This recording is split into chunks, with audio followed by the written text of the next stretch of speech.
with a particular diet that I use, which is all raw foods. I don't even cheat.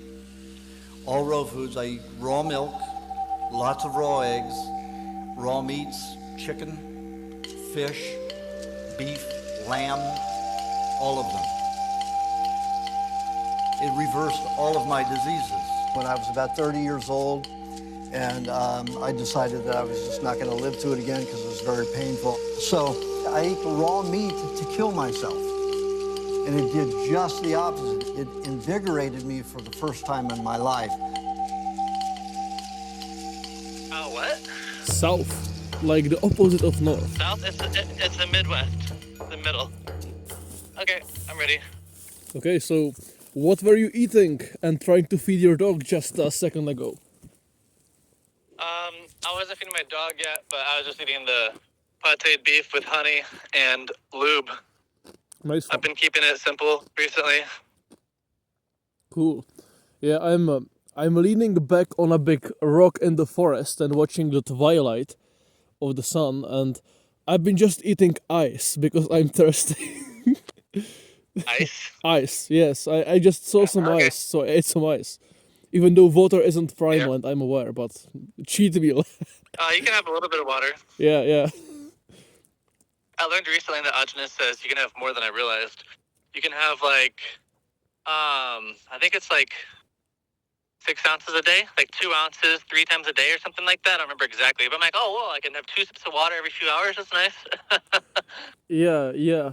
Also, where he talked about you being able to drink water because we need some solvent or such that normal people on the diet Yeah, can just do to- it, like yeah. more than he could, or for example. Yeah, solvent. Yeah, I talk about this like in the very beginning of my book, how you do need some detoxifying foods every day, act as solvent. So like having the 4 ounces of water a day is actually optimal to help like eliminate waste and remove dead cells, whatever, etc. yeah. When I drink a lot of raw milk, like 4 liters a day, because I'm tall and thirsty and hungry, then I don't drink any water. But when I don't have raw milk and I drink water, then I always put some raw eggs and apple cider vinegar in it, or not the apple cider vinegar not so often because it can demineralize you. But yeah, I always drink water with That's my something. teeth up. What? Yeah. I would have tooth pain for like 2 days if I just had a tablespoon of vinegar and water like that. Yeah. Though 'Cause I'm still recovering. yeah, you used to drink a lot of it though, like back when you smoked weed to like break down the tars. Yeah, I used to smoke like 1 to 2 grams of weed a day, and every time I took a hit of weed, I would take a sip of vinegar. So I was drinking like 4 to 10 ounces of apple cider vinegar a day while smoking like 2-3 joints a day, and then I was also fasting at the same time. Yeah. And I got 2 vaccines. I got 2 vaccines right before doing this. I got 2 vaccines. I went vegan. Then I started smoking all this weed, and then I was drinking the vinegar out of the bottle. So Yeah. all this stuff combined fucked me up, and like it's been 7 years now, and I'm in good health now. I just still have this tooth sensitivity that hasn't fully recovered yet because I haven't taken the raw fish seriously. Nor have I taken the cheese and honey seriously. So that's why I still have this mineral issue. Just because of laziness. I could have fixed it a long time ago if I was more disciplined. Yeah, I think this is like a good way to start the podcast because I don't think a lot of people heard your story like I did. And basically, to summarize, nowadays there are like 200,000 people who call themselves primal on the internet and who eat raw meat, and they started yesterday or last Friday because they saw it on TikTok. But I remember when I started to eat raw meat 5 years ago almost, when I was like 16 and now I'm 20, then there was no one online talking about raw meat. There were like 3 people. There was Sverich. No one. He didn't even have the name or the channel Goatis yet. He was just Sverich. Then there was the Natural Human Diet. Then there was Derek Nance, who actually didn't even make content. There was just like this one documentary about him. Like whenever you looked up raw meat on the internet, there was this 15-minute documentary about Derek Nance, and that's it. Yeah, like, and then there was you. There were like 4 people who made content about raw meat, and one of them were you. and every single person in the primal space actually knew you. Like, you were the most known person in the primal space. Now there is so many people in the primal space, and like almost no one in there knows you, because yeah, they're just not OGs. Like, I like to joke around and say that if you don't know who Scott Hall is, you aren't actually primal. Yeah, so would you That's like funny. to tell us about your story, how you got into primal, and how it helped you, and so on? Well, so I grew up atheist, and video games, straight video games, and I played some sports as a kid, but I was always exhausted. My dad would always be upset with me because I had no energy, thought I was lazy as fuck. But like standing for a long period, I was so exhausting. Playing baseball, going to the store, all I wanted to do was sit down, play video games. And like I remember, like one time, even when I was like 14 or 15, I wanted to get into hockey again because I played hockey as a kid, and like I threw up after just like practicing for like 20 minutes, and I felt Okay. so sick. So like I was weak my entire life. And so I grew up on a golf course where they spray massive amounts of glyphosate, and then I grew up on I had my mom says my dad put Pepsi in my baby bottle one time just to piss her off, because she was trying to raise me healthy. But I grew up on Adderall, prescribed, and I had severe Tourette's, and grew up on like the worst food possible, tons of medication for any problem, like really taking pills, Zyrtec, all these pills, allergies, etc. And then when I was 13, 14, there's a boy in my class. His name was James Panhorst, in middle school. And he went to my elementary school and my high school. But like in school, in class, he flexed his bicep and it was fucking huge. And like he was like my inspiration to start working out, actually. And because he flexed his arm, and this girl was like obviously so turned on. I'm like, oh my god, I want that. And then so I didn't get into the gym seriously for like actually a few years after that. But then when I was 16, I actually ended up quitting food coloring, food dye, red dye 40, blue 50, yellow 5, all that stuff. Mhm. And then my Tourette's was gone within a week. And then I started doing the bodybuilder protocols, the protein powder. I put raw eggs in my protein powder with the pasteurized milk and like oats in the blender and do stuff like that, taking supplements and chicken and rice and broccoli and cheese. And I'd put the food in the microwave at school every day. And I went from like maybe 145, 150 pounds, really skinny, fat, pale. And then I got to 180 pounds in about 6 months of working out. I had 16 and a half inch arms, and I wasn't super strong, but I did bench 195. That's the strongest I got at age 16. That's good. And then so like I got into nutrition because of this. I was very dedicated towards the gym, and it got me status in school. People like saw me like get strong as fuck over the summer, come back to school the next year, uh, and just be big. And then I started smoking weed. One of my friends introduced me to weed, and I got obsessed with smoking weed. And so then I went from just playing video games inside to then I started going to the gym a little bit. That's good, but then I just play video games after the gym. And then once I started smoking weed, okay, I have to hide weed from my parents. So then I was smoking weed in nature all day, every day. So I went from like 24/7 video games to like no video games, just getting high as fuck in nature, finding the most beautiful spots. So, like my lifestyle from like 16 to 18 was constantly finding new people to smoke with and looking for the most beautiful smoke spots, and just like like smoking people out, exchanging weed, blah blah blah. Like so, then it was like a weed social life, and then I had a really abundant social life for a while with the weed. Like weed's a super easy way to meet people if you're a smoker. But anyway, I also started taking acid, and around the same time, because I was watching weed and psychedelic videos on YouTube, YouTube started recommending me spiritual content. So then I saw meditation, astral projection. I watched a few videos. It clicked for me. So then I tried meditation, and then I immediately had a series of very powerful spiritual experiences.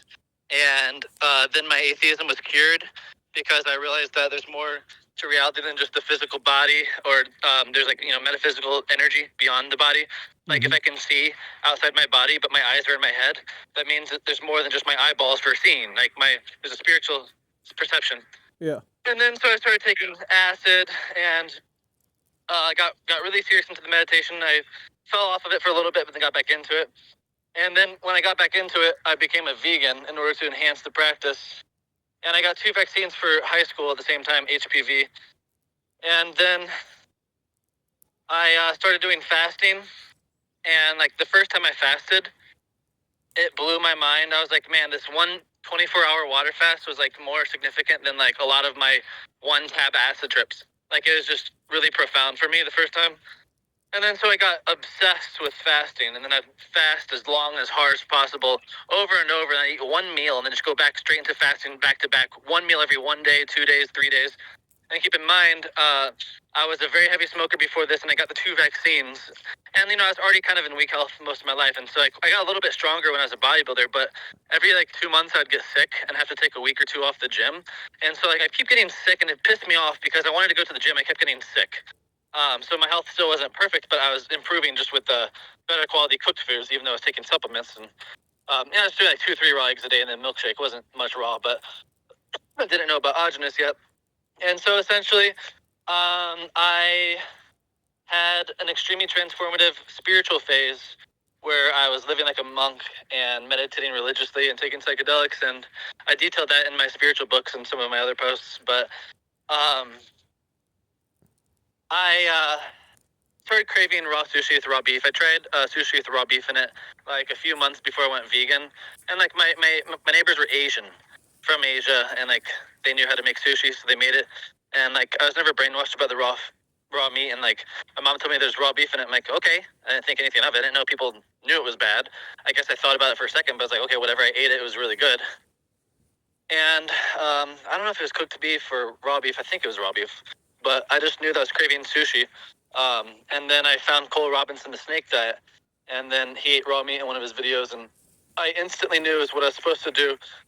And then so after school, I found him in class. After school, I went to Steak and Shake and got cooked patties. It's like a fast food place. And I got some cooked patties, ground beef, and just ate that. Felt amazing. Took a bite of raw meat the next day. Took 2 bites the next day. 3rd day, called myself a fucking pussy bitch, and then ate a half pound of the raw meat. And then within the next month, I was eating like 2.5 pounds of chuck roast in one sitting. And you know, this is when I really started smoking really heavy. Like 6 months after I started the diet, I'm like, oh, I have these raw nutrients. I can smoke now and not get damaged. And you know, so then I started I did the moldy raspberry detox recipe like 4 or 5 months into the diet, and it fucked me up. Like within a week, I had no energy to do anything. How much did you do of the moldy raspberries? Like a cup of it. Damn. Yeah, I've heard that Agenus talked about healing autism in a child by feeding them like 1 moldy berry a day for like a year or something. So I do this approach that I do one berry a day or something like that, and I don't see any negative effects. So I think I was already super fucked. Like, if you're strong, it's different. Like, if you're already like extremely weak and vulnerable, yeah, but it's a difference. It's gonna fuck you up. Yeah, I understand and I agree with you, but I don't think it's necessarily about me being healthier. It's about eating 1 berry a day versus eating a cup of berries at once. Yeah, it is different, but still, like, if you're weak, like, if you just start the diet and you have all sorts of health issues, like, I don't think you should be jumping into 1 berry a day. It's like, yeah, put on 20 pounds of fat first, do the diet for 6 months or a year, then experiment slowly. Yeah, though for all of those people who are watching us who don't understand what we are talking about, because none of you listened to hundreds of hours of workshops of Agenus like we OGs did years ago, but you just saw it on TikTok. So basically Agenus has this protocol where you get berries in a clean jar from the forest with no pesticides, and you ferment it basically like if you made high meat. I don't know if are you supposed to air it or not, the berries? I don't remember. I let mine get moldy in the package. Yeah. So basically, you put berries in a glass jar, like high meat preferably, and you wait until it grows mold, and then you eat that. And I'm not saying you're supposed to do that in the package, by the way. You're not supposed to do it in the package. I was just a Yeah, noob. Like, yeah, once I fucked myself up again, I didn't really look at it that much again in the future. Like, yeah, it'll mold in the jar, and like, yeah, you probably should open it. Or I think you're supposed to leave the lid on loose or something, or like poke holes in the lid or something like that. yeah. Well, but basically the meaning is that the how do fuck yeah, the mold in the berries, it when you eat it either once a day, or you eat a quart or you eat like a quarter cup at once, who cares, then the mold will help your body eliminate or process heavy metals or some stuff from vaccines. I don't remember the details, but Agenus supposedly fed people these moldy berries, and after some time he looked at their blood and he found out that some proteins or metals or some harmful substances from vaccines were no longer in their blood after versus before they had these moldy berries. And then these After like 6 months after the berries, yeah, because it yeah, took a few months and for it yeah, to. and then some of these people who he saw that their blood got clean of these things, they received more vaccines for travel reasons, even though Agenus told them to not do it. And after they got these new vaccines, they again had the nonsense in their blood, so they undone the healing they did. And yeah, the side effect of the moldy berries is that you will get very lethargic and very depressed and very. You will just not be able to function if you are not strong enough or if you did too much. Yeah, and it's Yeah. supposedly able to heal autism. Like some children, supposedly, when they eat one berry a day, then it can help them to heal autism, So supposedly. it's because Agenus says that autism is heavy metal stored in the communication center of the brain, and the raspberry is what detoxes that metal specifically, and you have it slowly, and it heals the autism like 2, 3, 4 times faster than it normally would. And Yeah, so just though. to really quick finish the story, Yeah, it's. I Yeah, you got can fucked go. up off the moldy berries, and like I was already in a super vulnerable state of health. I was already weak. But when I first started, I actually felt absolutely amazing. But then I did the moldy berries, and I was fucked. I lost all this. I was blessed by the universe. I was feeling like a child again. I was so excited, so full of life, so full of health. Ate the moldy berries. 1 week later, I'm fucked. And then I was fucked for like, I felt like really bad for like 3 to 5 years. And like, the reason I took so long to heal is because I didn't know what I was doing. I was mixing lemon juice with red meat. I was drinking my milk cold. I was chugging. I wasn't making lubrication formulas. I wasn't doing milkshakes. I took hot baths sometimes, but not a lot. I ate frozen meat, and I just did everything wrong. So I made no progress, and I was still fasting once a month. And that fasting for 1 day, 24 hours on water, or dry fasting once a month fucked me up. Like I didn't change anything in the diet. I just stopped fasting once a month. After 3 months, I felt so much better. Like fasting for 1 day can. Diogenes has said stories where he's done fasts that have taken like years to recover from. So fasting is really, really, really bad. Mm-hmm. And so basically, eventually, I realized Diogenes is never wrong. I finally learned how to do it properly. And even when I realized he was never wrong, I still didn't fully understand the picture. Even though I studied him for like hundreds of hours for years, it still took 5, 6, 7 years. Like, even though I've been on the diet for 7 years and I've listened to several hundred hours of audios, I'm still learning. It's crazy. I don't even know how I could still be learning now. But I am still learning. And so I always update my book every time I learn something. And so like these other influencers, they never study Agenus. They don't know what primal diet even is. They think primal means raw meat, but primal is following Agenus. Raw meat is raw animal based. Yeah. And so, yeah, I really have a bone to pick with 95 to 98, 99% of people who are primal influencers in the community, because it's just they're destroying the meaning of it, and they have all this ego involved in wanting to be right and that Agenus is wrong, and they want to disprove Agenus when they don't even know anything about health. And they think that they can just pull stuff out of their ass, like, oh, Agenus was wrong about this. I'm like, you didn't even heard Agenus say it himself. You just know Agenus said that because someone told you he said that. You never actually even listened to him or read his book. Mm-hmm. Most of these people. Yeah. So. I agree. Like, I wouldn't like to be called like dogmatic, like I follow Agenus like a god or something, but there is there is personal experience, because whenever, like in this book, we want to live. He has remedies for certain diseases or illnesses, and whenever I have a disease, like well, disease or a sickness or something like a headache, Symptom. or what? A What? symptom. Yeah, the symptom. Whenever I have a headache or cough or intestinal cramp or anything, then I go into We Want to Live and I look up the remedy, and it always says something completely nonsensical like. If you cough, then you need to eat this exact proportion of honey, this fruit, and eggs or something. And I do that, and for some reason, then I experience that I start coughing a lot of mucus very gently. Like my dry cough turns into like a very gentle coughing of mucus that I just exhale, and mucus is out. And during a day, I don't have a cough anymore. If I have a headache, then he says, "Oh yeah, drink this mixture of lemon, honey, and water, and put something warm on your head." And it goes away. If you have intestinal cramp, it says eat half a papaya with half an avocado, and your intestinal cramp will go away by 20 minutes. I do it, and my intestinal cramping disappears in 20 minutes, which I don't even know how the hell happens because it takes way longer for the nutrients, I mean, for the food to travel to the part of my colon Yeah, when I I have know. cramps. Like I how, know. yeah, like I that. know. Yeah, I absolutely don't understand how none of the things Yeah. that Agnes describes work. But whenever I do them, they work. I absolutely don't know why. Like I could even like there is only When I one thing. tested, Yeah, you go. um, you don't have to understand why it works. You know, like you do it and it works. You don't need to Yeah, know yeah, why. yeah, You know, like you're never gonna know why unless you dedicate like a massive amount of time to studying it. When you could have just done it and it could have just worked now, and you could have done something else with your life. yeah. Like Exactly. Ajahn already figured out all the answers. You don't have to refigure out how health works. Ajahn already learned everything you'd ever need to know. Like, and if let's say Ajahn was wrong about 1 out of 100 things, you're gonna spend 1,000 hours studying in order to like make like 1% faster progress. You could have just done the diet, worked a miracle, and done something else with your life. You know, and you probably would have ended up realizing Ajahn is correct to begin with. Yeah, I agree.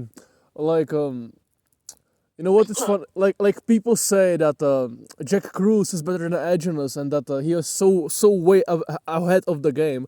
Though, first of all, Agenus himself he talked about blue light being bad. Like he said, I asked you, and you told me. Like he literally said that fluorescent lights are bad because they don't contain the full spectrum. Like he could say more, but yeah, he was fucking aware that artificial light sucks. And And he did tell once you like how much sunlight you need to get, and some of his clients, he tell them every single time, you need to get more sunlight. You need to get more sunlight. People are like, I just didn't talk about the sunlight. I'm like, he did. He just didn't say it all the time. Like yeah, he bro. said it like just a few times. Yeah. Like here's the number one thing with Ajahn. How often Ajahn says something is not proportional to how important it is. Ajahn could say something once, very casually, and never say it again, but it can still be of the utmost importance. I agree. And I wanted Just to because say, he doesn't emphasize it doesn't mean it's not important. yeah, I actually wanted to say one thing about sunlight, which he actually emphasized, actually. Like, one of his clients or someone in a Q&A asked him, like, Agenus, I can literally not get sunlight. What can I eat to get vitamin D? And do you know what he told him? Yeah, I know. Yeah, he told him, I know it. Yeah. take a gun and shoot yourself if you cannot get any sunlight. Jokingly, and then the whole I whole know. room It's erupted in laughter. ridiculous. It's funny. Yeah. Yeah, I know. People say Ajahn didn't talk about sunlight, Yeah, So. in his book, it literally says like, when you are angry, get a hobby and get plenty of sunshine or something like that. Oh yeah, that's so food centric. Like Agenus, in some of the podcasts and interviews, he literally talks about EMFs, non-native EMFs, before he ever talks about food. And every damn workshop, he talks about having an extra keyboard to your laptop, and he even like talked about not being close to your blender because your blender has EMFs in it. And then people say, "Oh yeah, that's a food guru." That's so ignorant of them. Here's something that Ajahn talks about that I haven't seen any other nutritionist talk about. Ajahn literally talks about how you can activate the Kundalini to raise the body temperature, and like you detox faster, like taking a hot bath. Wow, half bath does the hot bath activates your He's- Kundalini. No. He says if you activate the Kundalini, it increases your body temperature. Oh yeah. And he was talking about, like, one client was asking about Kundalini. He was like, yeah, casually talking about it as if he knows everything about anything that anybody would ever ask him. And he would just say something about, like, oh, maybe you should stop doing the Kundalini because it's raising your body temperature too much. You need to do this and this instead. And, you know, you can just look up Kundalini on endogenous.net. Okay, that's funny. That's funny. And he didn't directly say, like, in that part that you can replace the hot baths with it. I think he did mention something about hot baths there. But the thing is, you can, like, combine quotes from him in order to, like, infer things. Like, he says that if you're in a hot environment, you're sweating all the time, then it's like taking a 24/7 hot bath if you're, like, in the tropical. So combining that with the Kundalini raises the body temperature, which Agenus acknowledges it can do, then it's like, okay, well, you're increasing the body temperature. It's like doing Tumo, the inner fire meditation, the Buddhist monk where you go in the snow and, like, it's like Wim Hof, the original Wim Hof. Yeah. Raises the body temperature. But I'm not saying, like, it's if you're in poor health, I'm not saying to do that. Like, that's a more like a spiritual training, and that's not like a necessarily vaccine detox. You do that once you're already strong. I'm saying. Yeah. Yeah, one thing that Agenus has an abundance of, which I've never seen in any other person at all, is aura.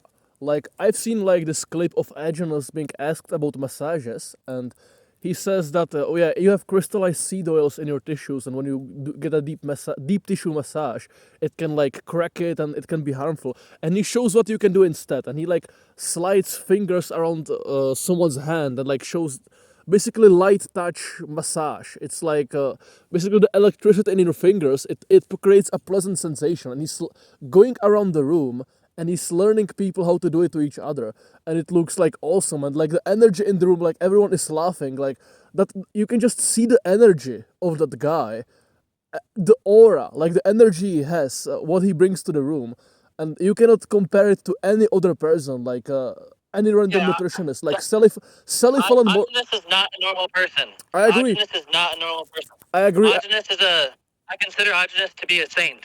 Bro, if you want to use Western vocabulary. yeah, it sounds crazy and cult-like, but I literally agree. I don't actually mind you say. I agree. I honestly agree. I'm not dogmatic, but I agree. Let me elaborate. Yeah, go Let me on. elaborate. Yeah, speak. So there's one common theme amongst very highly spiritually realized beings.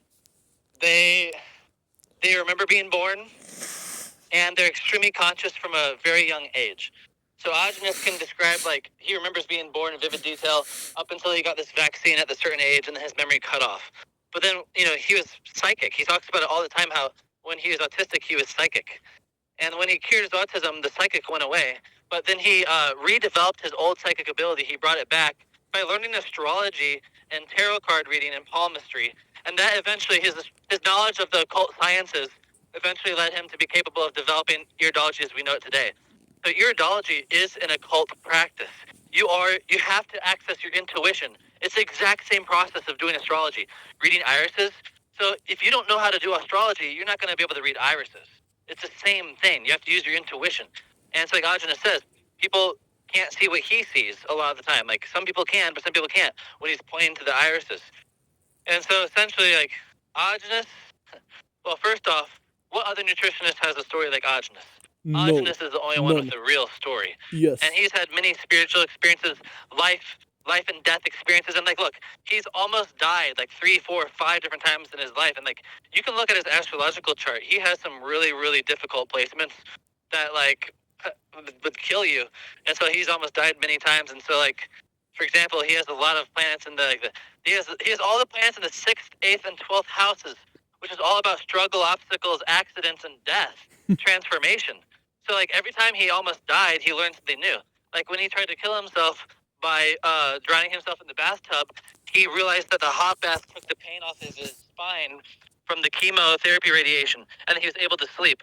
And then, like, you know, he tried to kill himself like 2 or 3 times, or he probably tried to kill himself a lot more times than that, but there's like 3 special times where he tried to kill himself that he learned something very powerful. Or, like, he almost died of the vaccine, that he got kidnapped, and he learned new stuff from that. Or when he ate the poisonous mushroom, he lost all his progress for like 10, 15 years of healing. It took him like 7 years to get good again, to get well again. And, like, every time he almost died, he learned something new, very transformative. And so essentially I see Agenus as the being that came to our existence to teach us the truth of the health. And I believe that, you know, the spiritual gurus of the past the saints and the yogis, just because they didn't eat raw meat doesn't mean they weren't enlightened. I believe that the karma of society was not ready for raw meat, and that in the turn of the new century, year 2000, the karma of the world changed, and now society is capable of being ready to have raw meat introduced to them. So I see Ajanis as, I call him the prophet of health, literally the man who brought the truth of health to humanity, and that he is the most important figure in like last 1,000 years potentially.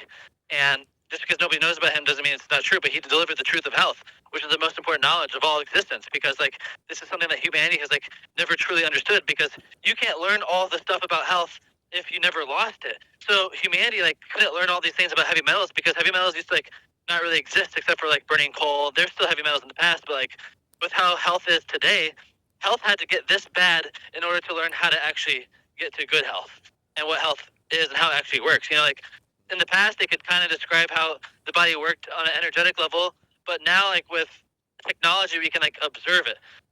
Ajanis could. Modern science hasn't done it yet. But just like the spiritual knowledge of the past from the Vedas and the Buddhists and all this stuff is coming to be known to modern science today, you know what I mean? It's like we've already known this for thousands of years. It's just we're rediscovering it. And so the raw meat, it's like, yeah, of course, like we didn't have vaccines 1,000 years ago, so we have to do different foods to detox these vaccines. Like you can't just eat like a natural human. You have to do the detox recipes for like 40 years, and your kids are also going to be detoxing for the first 20, 30 years of their life, and then your grandkids are going to be the ones that are not going to have to do the primal diet. Mm-hmm. Yeah, bro. They'll still have to eat raw food, of course, but they won't have anything to detox anymore. Yeah, actually, I agree because this sounds crazy for most people, honestly. But let's look at one thing which Agnes talked about, like for example the hot baths. He said that our blood carries around nutrients in our body all of the time, but originally how we were created to work is that our lymphatic system, which goes around our entire body, was supposed to feed all of our cells nutrients and such, but our lymphatic system is blocked because we consume seed oils. Like 99.99% of people on earth consume seed oils at some point in their life. And when you do this for long enough timeline, which we all do, our lymphatic system gets blocked and it no longer delivers nutrients to every cell in the body. And therefore, the blood has to do it. Originally, blood is only supposed to carry around oxygen, blood cells, and carbon dioxide, and whatever. But now it has to carry around nutrients around our entire body because our lymphatic system doesn't work. This strips us of either 1/3 or 2/3 of our energy, which Agnes says, and because of it, we have to sleep 8 to 10 hours a day. But yeah, I know we should be sleeping like 5 hours max. I will elaborate. When he figured it out, he created a protocol where you are lying in a hot bath, which is like 39 to 42 degrees, which is in Fahrenheit, it's like 105 to 110. And it's if it goes below, you have to refill with hot water, which is very hard to do on a long enough timeline. So you need to get a hot tub, it's so uncomfortable. It's so hard. If the bathtub is small. Yeah, or a hot spring, which can stay the same temperature for hours. And if you are in this water 105 to 110 or 39 to 42 degrees, and you are there for 45 plus minutes, then, which is extremely hard and painful, and you need to have like a bucket with ice, and you need like your wrist in it so your skeleton gets cold, or you need to get a cold shower every 30 minutes, or you need to get something cold over your head because you are passing out, you are fainting, it's painful, and that's 45 minutes, and they are harder than the hardest workout you ever did, and only after what? I wanted to say, you're not supposed to go from the hot to the cold for the whole body, only the head. I just want to tell people that because it can trigger massive nervous system detox. So I just want to warn them so they don't think to do that. You put the cold water on the head. Yeah, well, too bad. I do cold showers. You don't want to lose the body heat. You only want to cool off the head. Yeah, but it's like 1 minute outside and then I go back in the... Oh, you can do that. Other people can't. You're super strong. Most people can't do that. Okay, I agree. Actually, I did plenty of cold exposure as well in the past, and I have body fat. I've been on the diet for years. Okay, so you have a strong Mars. Your chart, so you're good with that. So basically, I have a very weak Mars in my chart. Yeah, so basically, after 45 minutes of pure pain, only then your body has started to melt the seed oils in your lymphatic system, and you need to do at least 1.5 hours in total, so 45 minutes of melting, to do any difference at all. But you need in total, I don't know, like 100 of hours of melting the seed oils in your lymphatic system. So you need to do like 100 baths, or you need to get a hot tub, and you need to sleep in the hot tub for like 3 hours a day. And ideally you do it every day or every other day, so that in span of several months of doing several hours a day of doing these hot baths, after an insane amount, like tens of hours of suffering in the hot tub, then you will have melted the seed oils in your lymphatic system, and you will have way more energy. Wait. Yeah, you go. You'll have melted like a few layers out of like 30. You're gonna have like 30 layers. And if you do like 300 hours, you're gonna melt like 3 to 5. So like you're gonna have to do that for like 10, 15 years. What? So much? Like I didn't 15 even years. fucking know. That's a lot. Oh, yeah, Like, okay, if you let's say you don't have a lot and you do it for 3 hours a day for 3 years, you might get most of it out, like if you're really religious about it. But like even when you're on the diet for 15, 20 years, you're still supposed to be taking the hot baths every day, because even though the lymphatic system is melted, it still helps to sweat more. Let's take a quick break to acknowledge the sponsors of this podcast. And this podcast is sponsored by absolutely fucking no one. The only source of income I have got from this YouTube channel is from my paid school community, which is the first link in the description, which you might check out. It's like $4 a month, and it has a bunch of guides and stuff I made for the community, but honestly it's mostly about the community itself. No pressure, but you might check it out and then not join. I don't really care. Enjoy the podcast. Yeah, also Agilus had some recipes with like pineapple and coconut cream and whatever to help the seed oil stay liquid after you leave. Which again helps I have break it down. Yeah, which again I have no clue how it works. But everything he says works, so I'm going to blindly presume it works, and most likely I'm right. Yeah, And, so like, yeah, it's not necessarily blind, because here's the thing: I have gone against everything he said in the past, and so it's not that I'm blindly following him without proving it. No, I've proved that he's always right. And so when people say I'm following him blindly or blah blah blah, I'm like, no, it took me years to get to this point where I trust him like this. yeah, it's pattern recognition. If you, let's say, touch a stove 100 times, and each time you burn yourself, you aren't blindly trusting that the stove is going to hurt you if you touch it. The same way, if you follow Agilus 100 times and each time it works, you aren't blindly following. You are literally acting according to your lived experience, because you can have pattern recognition. So after you've melted a fuck ton of these seed oils out of your body, you will literally sleep like 5 hours a day, and you will feel like you have slept 10.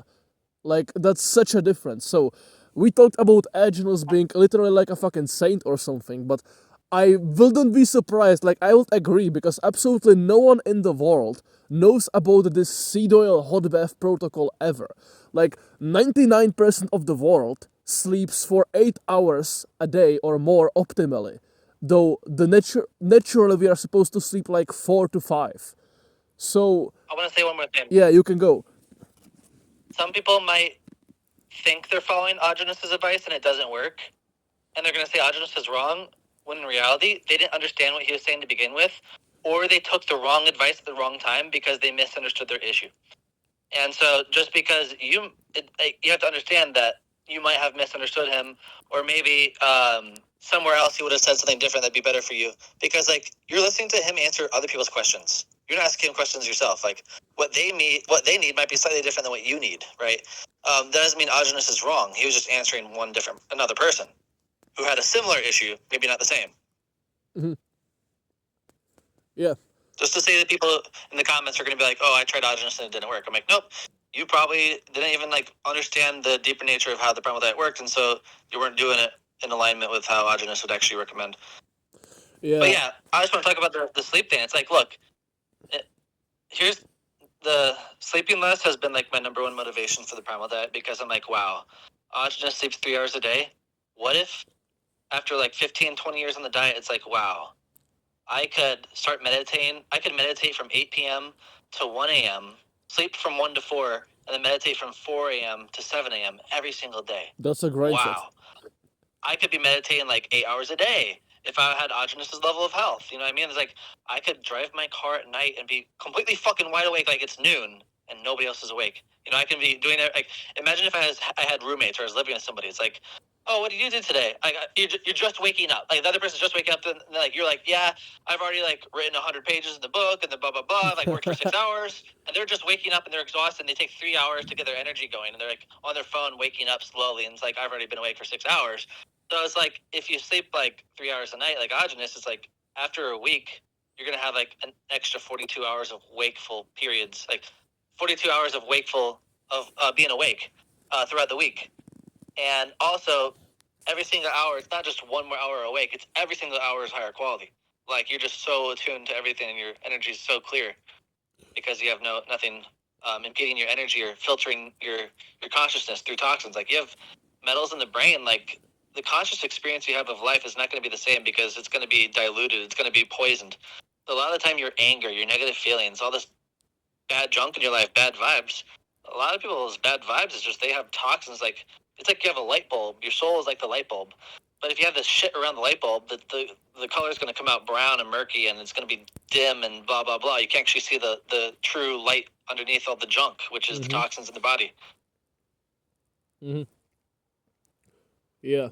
Like, we are supposed to be operating on such another level. Like, we are so far from how we're supposed to be. Yeah, and no one except Agenus ever figured anything like this specific hot bath detox out. Like, people do saunas and whatever, but like Which is retarded. It's the stupidest thing. Like, they know nothing. Yeah, like there is no one who will get you these results which Agenus does. Like, there are, like, okay, I agree you can achieve a lot of health with, I don't know, Jack Cruz or other people, but you will never achieve, like, it's not even just the health in general, it's so specific. Like, you do a hot bath and you eat cheese strain of raw unsalted cheese every 5, like, it's so specific, the instructions, and if you follow them, like, the results, they are so ahead of the game of anyone else.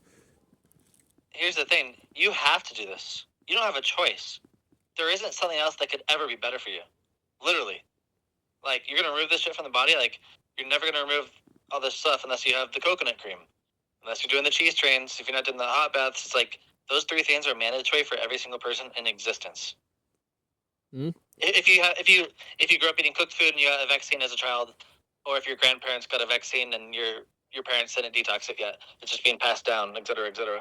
All the heavy metals throughout the bodies, and the cooking in metal puts the metal in the food, and then, pollution, mercury from burning coal, car exhaust, cigarette smoke, polyester carpets in the houses you're breathing your entire fucking life, and all these chemicals everywhere you go, fragrances, et cetera, et cetera. I agree. We're way more toxic than you realize. Yeah, it's completely overlooked. And I'm trying to cuss less, by the way. Cool. Yeah, I'm absolutely blind to cursing. I haven't even noticed if you cursed or haven't. I feel bad when I watch a video where I curse. I don't like the vibe. Yeah, like when in Czech Republic, when anyone says like he's trying to curse less, then we say like, "Hey bro, have you finally stopped fucking cursing?" or something like that. Okay, so let's figure out a next topic. Like, I haven't planned anything. I'm just literally sitting in the middle of the forest. My feet are freezing, and I'm looking at the waxing moon and the twilight, and it's going to be dark soon.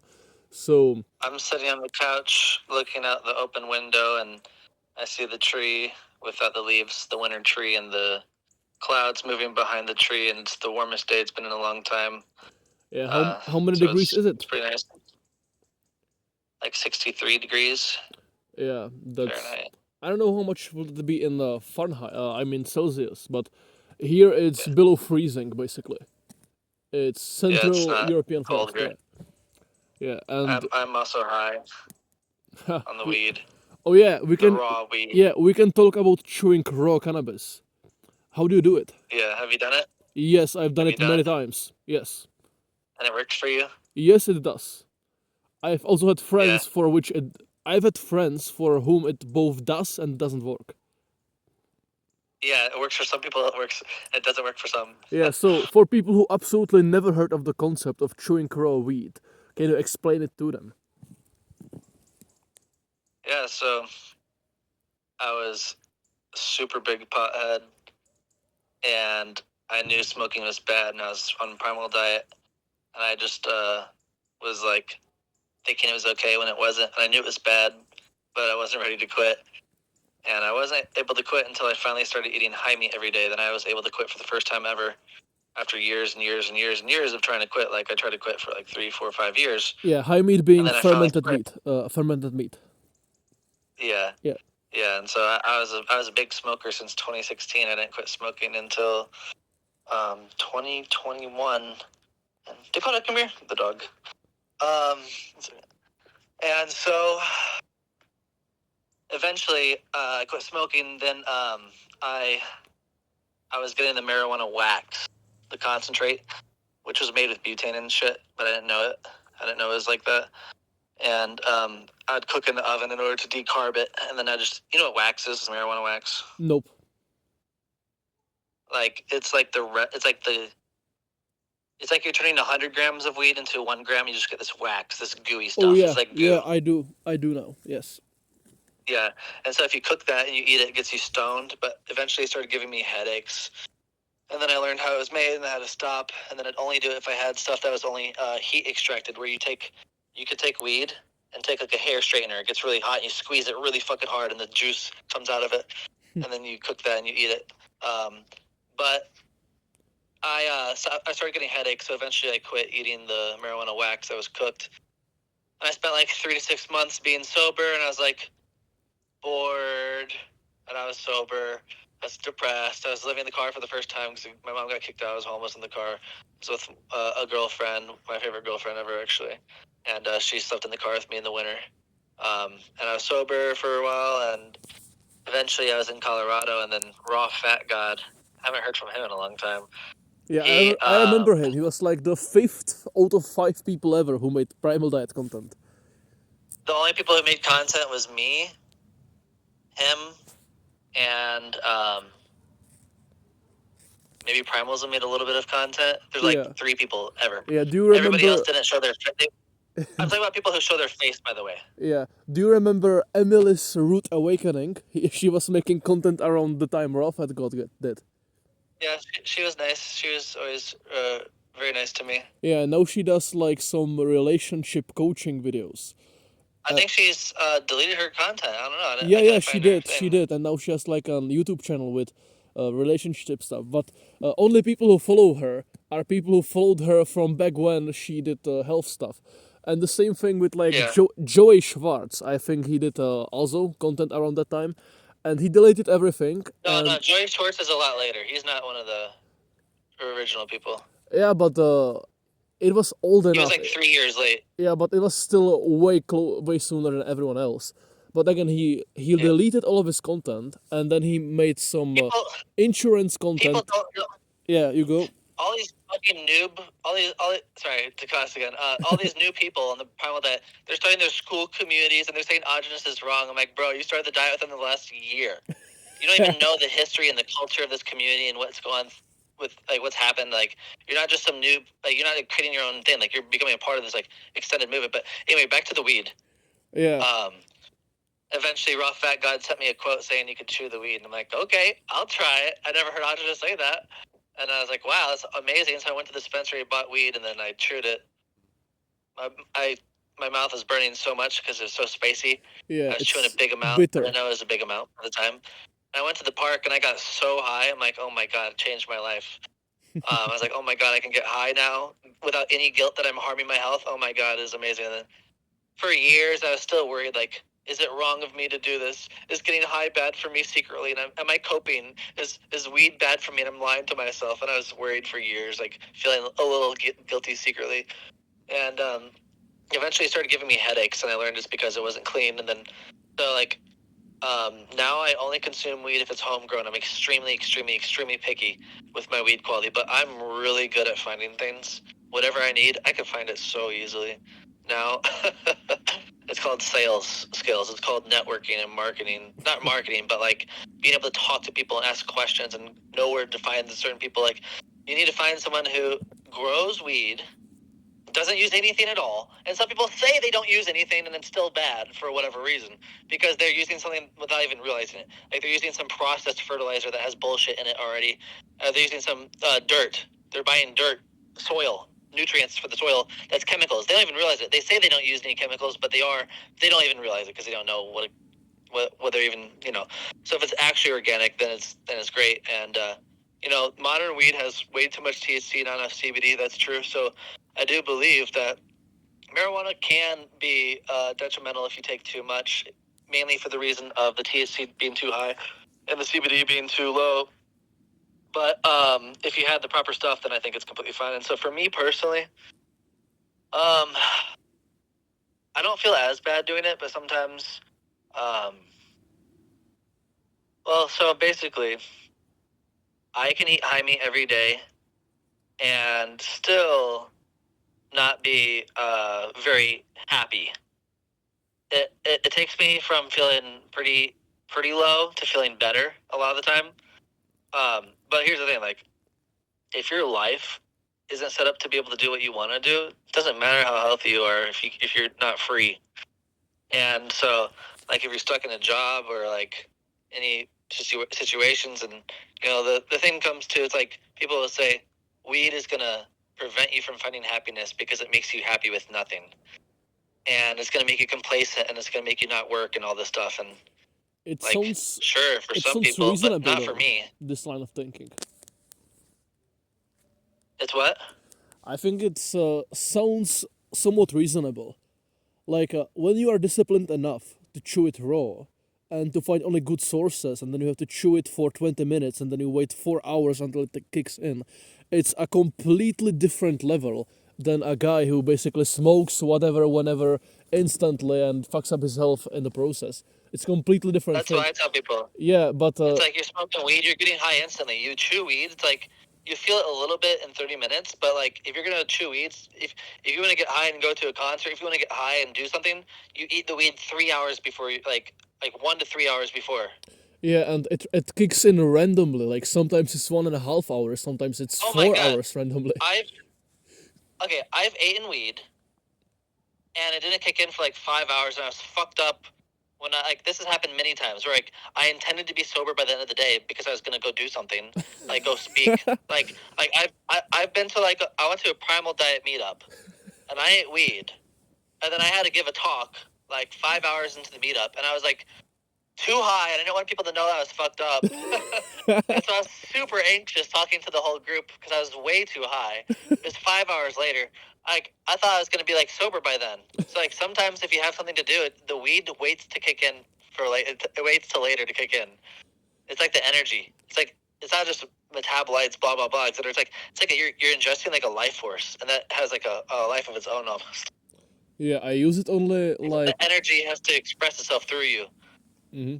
I use it very rarely, like literally few times a year, like mostly for, I would say, religious experiences, somewhat.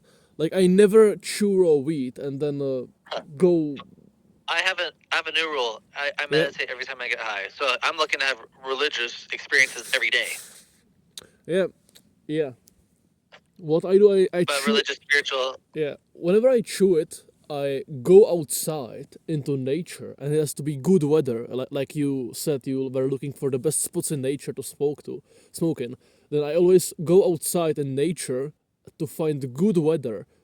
I mean, in the good weather, to watch the sunset, to watch the sun, to watch the Yes. moon, to watch the It's stars. completely different than smoking weed in your fucking trashy bum house with Yeah, garbage everywhere. or smoking In front of a weed. computer. Yeah, smoking weed and going to pub or being on playing video games. That's such a waste. But if you chew weed raw, and then you go outside and you see the stars and you see the moon, which isn't a new moon. Yes. Basically, yeah, Here's what I've been doing. I wake up at 5:30 a.m. or 5 a.m. I immediately chew weed, and then I look at Jupiter while I'm stoned.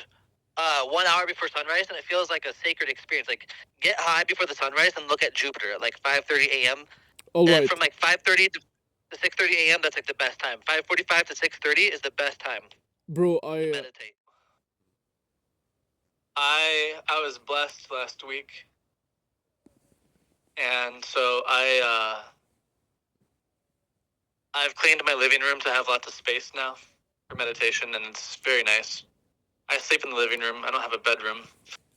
The room that could be in my bedroom is being used for storage because I wasn't living here for a while. And so I woke up one morning and I looked outside my window and I saw a very bright star.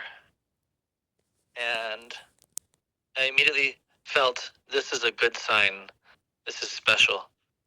And then I was like, wait, is this a planet? And then I pulled out my phone and used the app to look at the sky. I'm like, oh my God, it's Jupiter. And so Jupiter is a very, very special planet. They're all special, but Jupiter is called the Guru. And it represents protection, blessings, like having it's like a teacher. It's like the lineage of like you're a devotee to your master and you follow your guru.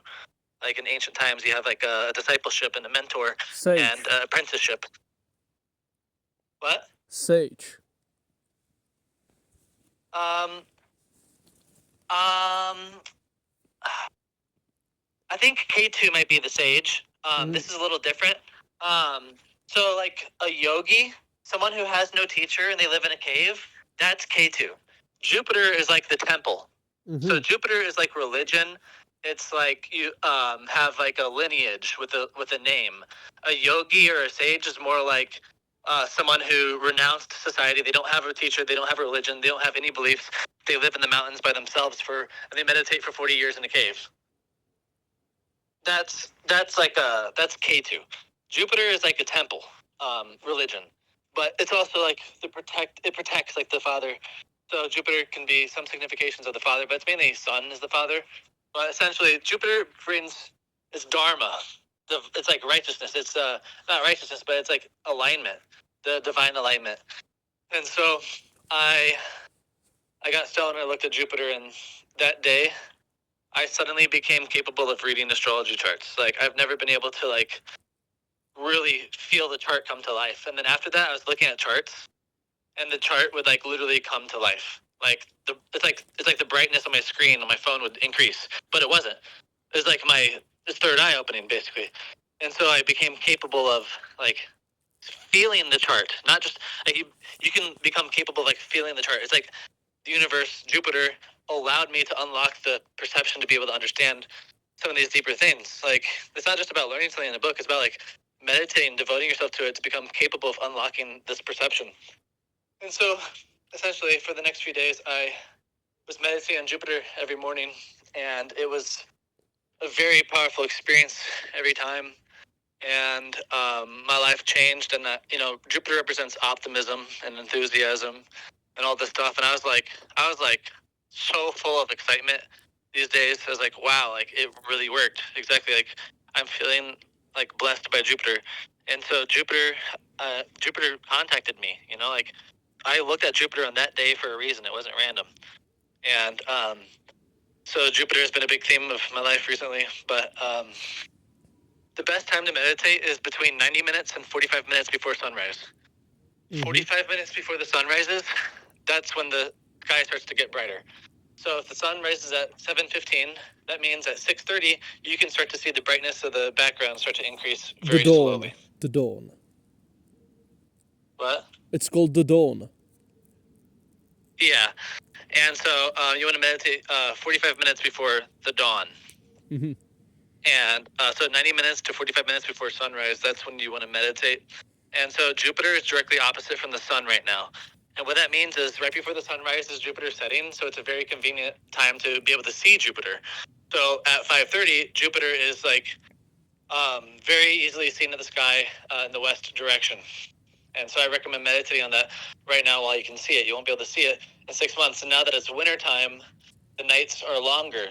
So you can't wake up and meditate 90 minutes before the sunrise and still get a full night of sleep in the summer, unless you're androgynous. So like I sleep 9 hours a night. Or if I'm not sleeping well, I might lay down in bed for an hour or two extra. So every night I'm investing 10 to 11 hours to my rest. So like I set aside like 9 hours, 9.5 hours to my sleep every night. And so like if I'm gonna wake up at 5:30. I have to go to bed at 8:30 to get 9 hours of sleep. Then I meditate. So go to bed at 8:30, wake up at 9:30, and then go to bed at 8:30, wake up at 5:30, and then I have 15 minutes to wake up, and then from 5:45 to 6:30 meditate, and then I can go back to bed if I want to sleep more. Mm-hmm. And so I like to do that, but sometimes waking up that early is makes me tired. So sometimes I can only do it 3 or 4 days in a row before I need to sleep in again, because especially if I'm going to the gym and I'm strength training, I need more sleep. So depending on how much you can get away with, some people don't need 9 hours of sleep like me. Get a full night of sleep, wake up, meditate before the sunrise. If you want to do it on special occasions, push yourself by having less sleep and then take a nap during the day, you can do that, but only do that if you're already in strong health. You're wanting to develop your health, you need to maximize the sleep. Sleep 9 hours a night and take a nap too in the middle of the day. Okay, so there is a significant difference between smoking a joint and then going to a pub. And waking up Yeah. at 5 a.m. to chew weed so you can meditate and stare at Jupiter before the dawn even. That's literally some wizard alchemy shit. That's something what Gandalf would fucking do. This is literally some medieval wizard alchemist living in a tower. What he will do? That's fucking crazy, bro. That's very cool. powerful. Yeah, I believe. It feels like a sacred experience. It's extremely powerful. You get high at 4 a.m. and then look at the stars. It's a very powerful experience. Yes, I agree. People. It immediately shoots you into this cosmic, universal, divine experience. Yes, I know all I what have to you do mean. is chew weed. Yeah, I know what you mean. If I do it sober, sometimes it can still be powerful, but just because I need weed to get my foot in the door doesn't mean weed's bad. It's allowing me to be able to do it. You're oh, you're dependent on weed. You can't do it without it. I'm I can do it without it. Just the weed makes it a lot easier. And if it doesn't hurt me, why not? I agree. People could say weed makes you lazy and not productive. Yeah, weed. If you chew weed raw, it makes you so lazy and not productive that you wake up an hour before the dawn to watch Jupiter and then go work out. Yeah, sure. Yeah. Yeah. I remember one of the last times I chewed raw weed, I was with a friend and we were walking all day to this castle, which was 400 meters above the ground. And we seen the horizon kilometers away from us. And I've seen the sunset, and then we seen the full moon rise, and then we seen the stars. And we were in this broken castle above the horizon, and I've seen everything in the distance. And the sight was just so beautiful. And getting really stoned by chewing weed that day, it made the whole experience very beautiful. It will be beautiful even without it, but with it was even more beautiful. And until I die, I will remember to that evening on that castle, on the top of it, watching the down at the world below and seeing the sky and seeing everything. And I will be until the day I die, I will be grateful that I had raw cannabis during that experience, and that it made it way better than if I didn't have it. I will literally be until I die. I will be glad that I was stoned that day, and I believe I can have more experiences I have more experiences like this when I'm glad that few. Yeah, it sounds like it's hedonistic, and it's you are having pleasure now from drugs, but you are robbing yourself of pleasure in the future. That you are stealing your dopamine from the future, bro.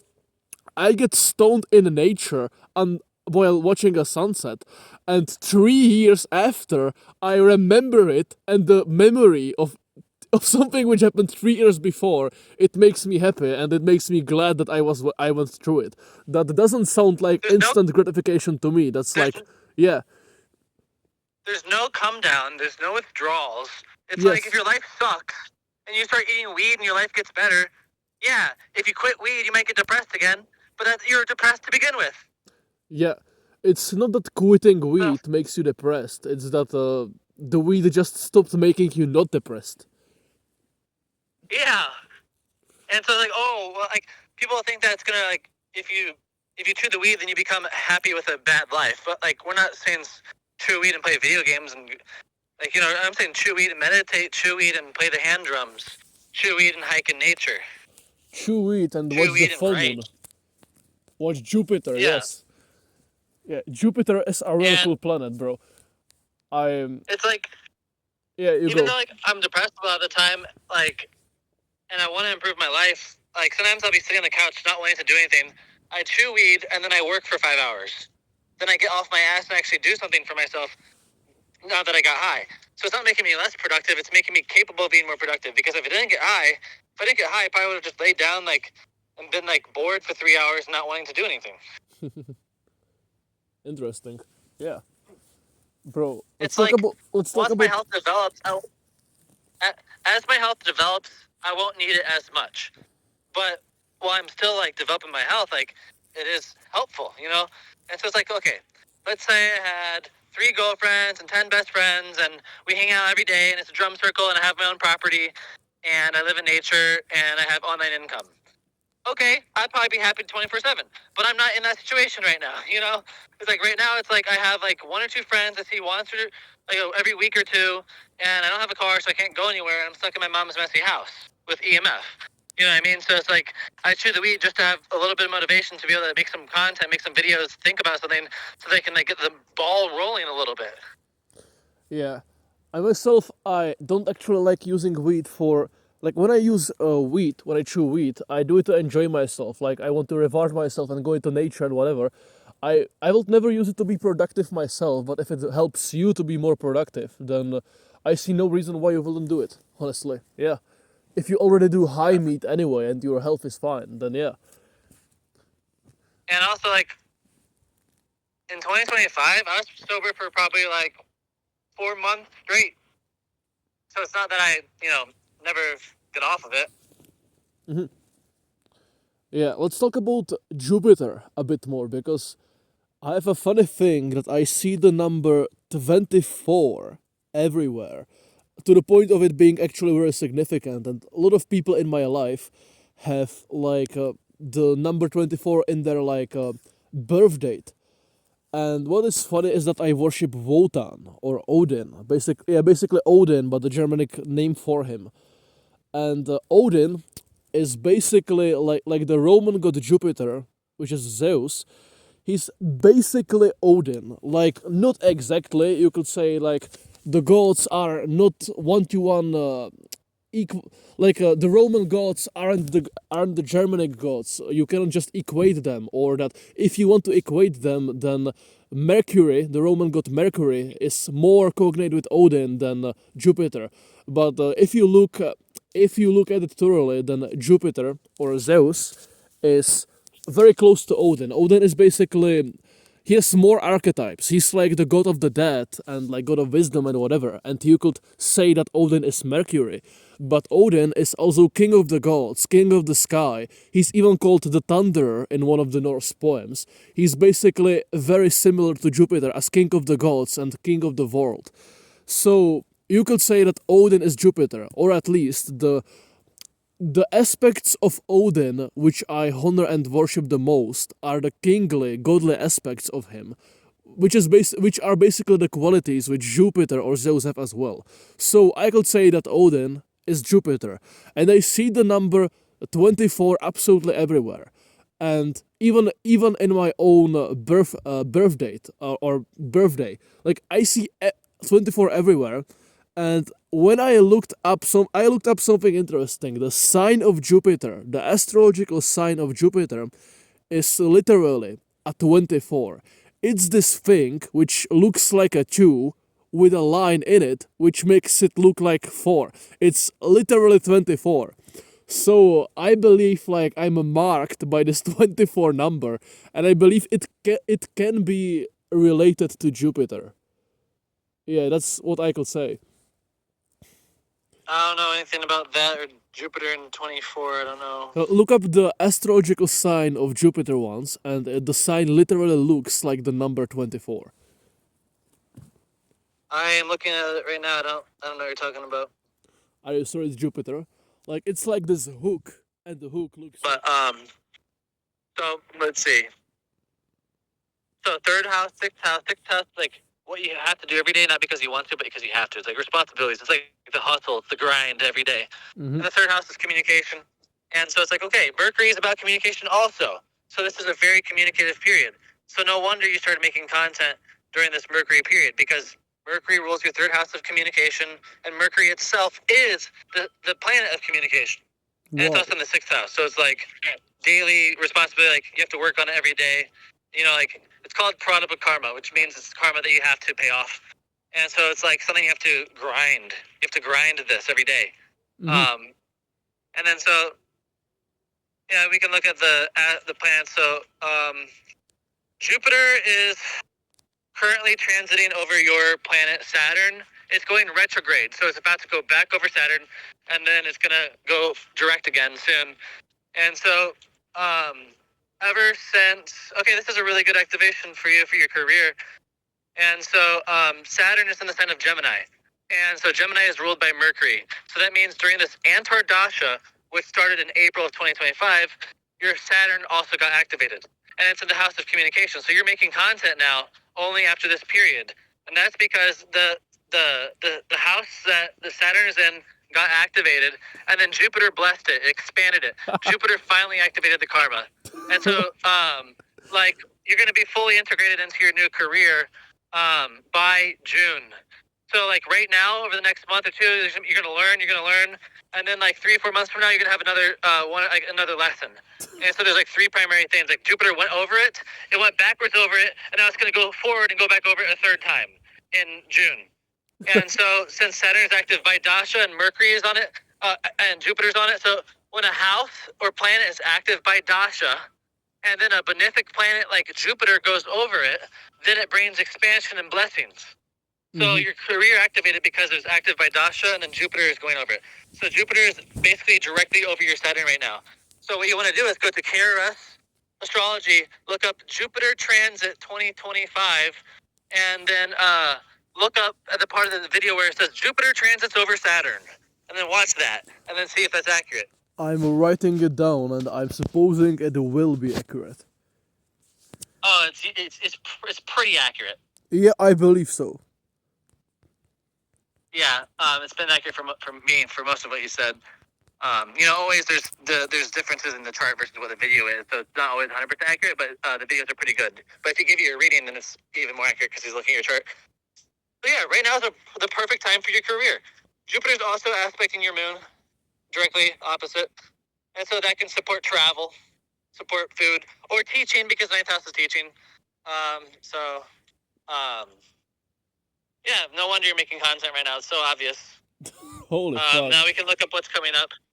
Bro, so I'm not even like a person with free will. I'm just doing something as the stars please. That's funny. Look, just because you can't control the weather doesn't mean you don't have free will. You know what I mean? Yeah, I It's agree. like if you want to collect rainwater, it has to be raining first. Doesn't mean you don't have free will just because you can't make rain fall from the sky at any moment. You know what I mean? Yeah, good argument. It's like the astrology tells you what level you're in, what scene are you in, what chapter of your life are you in.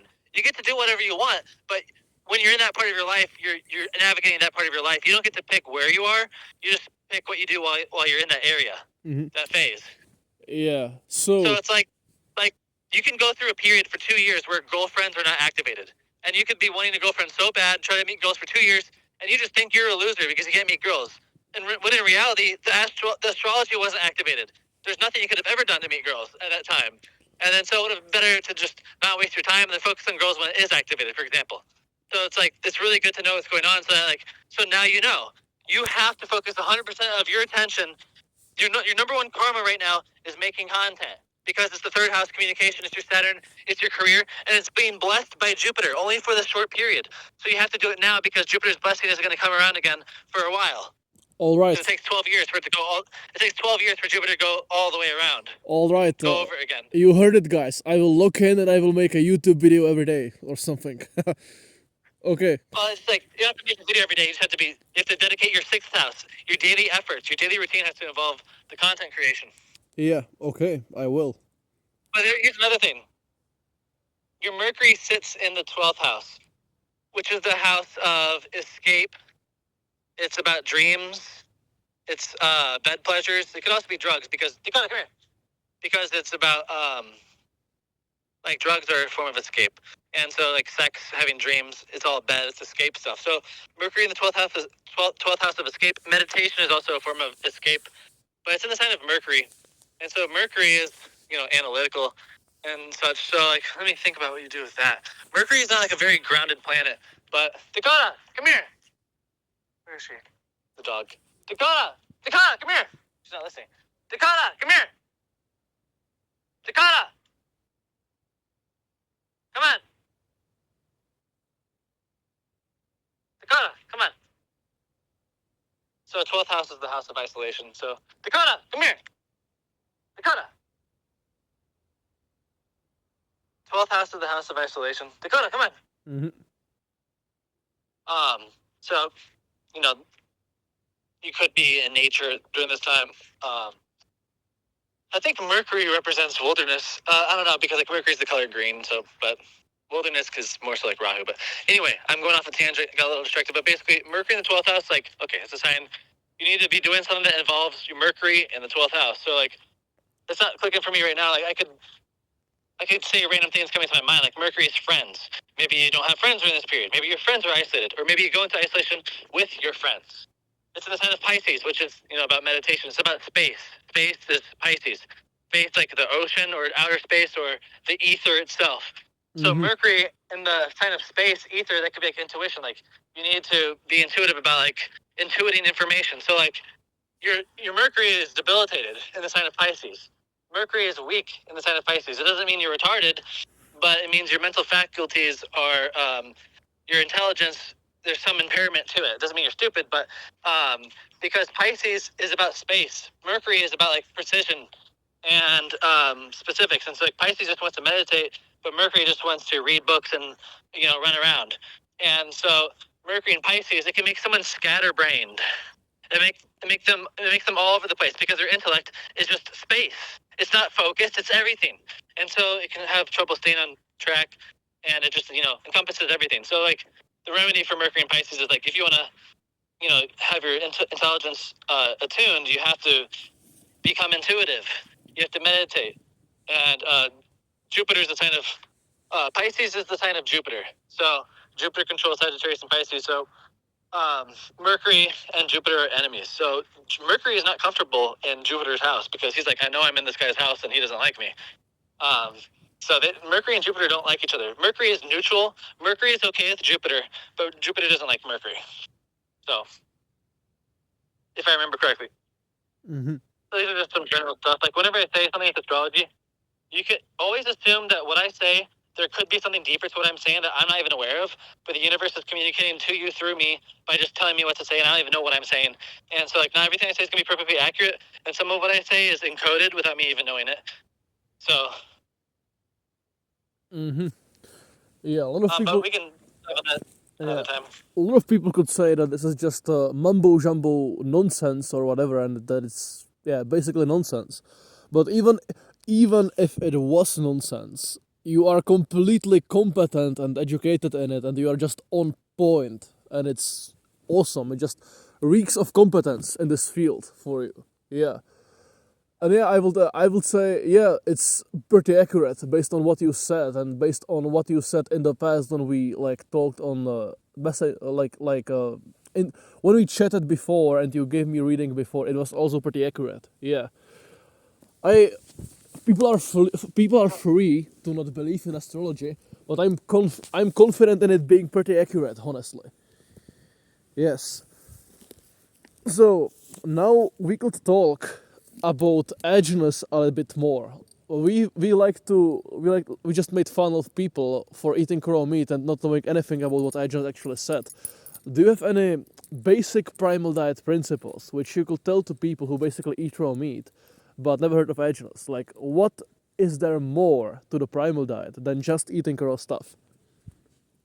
Well, I'll talk about the raw stuff really quick, just because it's what primal diet really is. Like, there's more to it, but like, you always have a tablespoon and a half of butter with every meat meal. Yes, that's what I meant. You never have frozen meat. You never have cream with meat unless it's sour. You never have milk with meat unless it's a little bit. If the meat is pâté, you can have a little bit more than just a little bit of milk. Or if the milk is sour as well. If it's sour, then yeah, it's fine. Um, don't drink vegetable juice within 60 minutes of meat. Don't have lemon juice, fruit with red meat. Unless it's papaya, pineapple, cucumber, tomato. But you have to peel the cucumbers. You don't have to peel tomatoes because of fiber in the skin. The vegetable juice, you have to put an egg or cream in it before you drink it every time. The juice only lasts for 3 days. You put honey in it to preserve it. You suck an egg every 5 minutes. You're not supposed to chug 2-3 eggs at a time. You're supposed to be having like one every 5 minutes, ideally. You fucking never ever have 5 eggs at one time. Like chugging a glass is stupid. It's just for Yeah, attention. waste of Or they just don't know what they're nutrients. doing. You just piss it out. Like Yes. you can gulp like 2 or 3 at a time, and probably be okay. But yeah, you don't drink more than 1 ounce per minute of any liquid. Like if you're lacking appetite, you need to have some green vegetation with your meat, like diced cilantro or parsley or some herb, or put celery with your meat, because it'll help alkalize a little bit. And all these little small rules, like you never go 5 hours without protein. You should wake up and have an egg in the middle of the night. Drink some milk in the middle of the night. But the milk usually isn't enough unless it's a milkshake, because the egg protein will help. Or you never have sugar in the first 6 hours of the day. It's extremely important. We never have fruit juice, ever. No fruit juice, except for very rare occasions for remedies, and it's not every day. So these are just all the small things that are extremely important that you need to learn. Yeah, Like, it there's a lot sounds more to it. yeah, it sounds religious and like cult-like and whatever, but it's actually it's really easy to understand. Like most of these things are just not combining certain things together with raw meat because it either impairs digestion or it impairs digestion because like the raw cream, if it's not sour from milk, it will like coat the meat and will disable the hydrochloric acid or something, or a lot of the other things. They make the hydrochloric acid. It's little things, but it's just mostly it's just don't mix stuff with raw meat because it impairs the digestion. And then it's small things like drink liquids slower so you don't piss all of them out. It's actually easy to learn. I wouldn't be able to make a list like Scott just did, but I believe I follow all of the principles, and I've probably even never learned them. I just listen to Agenus and I've picked them up like rationally. It's easy, like I need to pause. yeah. I need to pause for 30 to 60 seconds so I can call my mom. 1 second. Okay.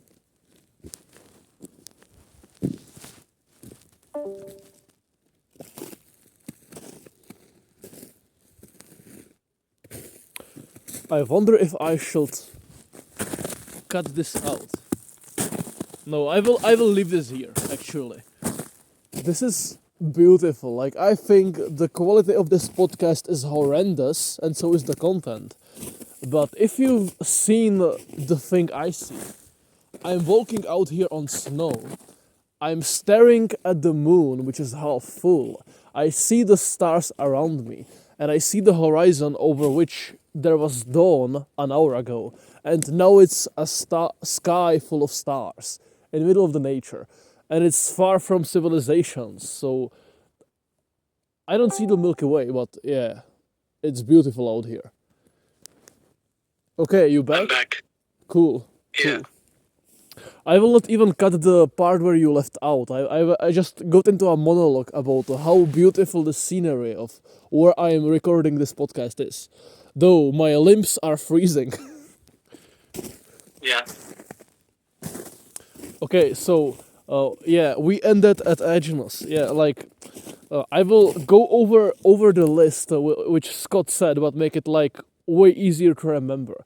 Basically, you don't mix fruit or fresh milk together with raw meat because it fucks up the it doesn't fuck up the digestion like you will have diarrhea or something. You cannot just drink raw milk with meat or fruit with meat and be like, oh, I don't have diarrhea, so my digestion is fine and I can do it. Basically, if you have fruit, for example, then you digest the meat perfectly, but instead of using the meat for repairing your tissues and healing and growing muscle tissue or whatever, you use the meat as like energy source. So you will get like mental energy. Like it's not optimal. So you basically don't mix stuff with raw meat, and you can mix like blend fruit, like Scott said papaya or pineapple. These because they are full of enzymes or something which help you digest the meat instead of fucking it up.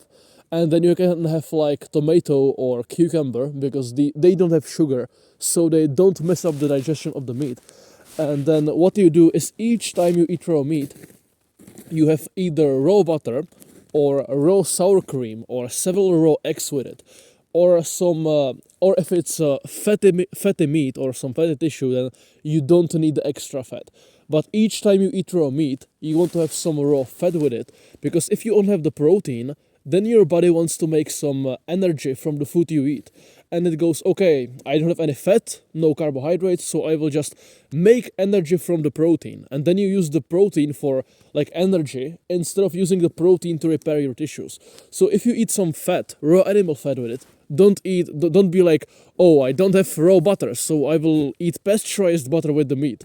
Don't do it, you will have a diarrhea. I tried it a few years ago.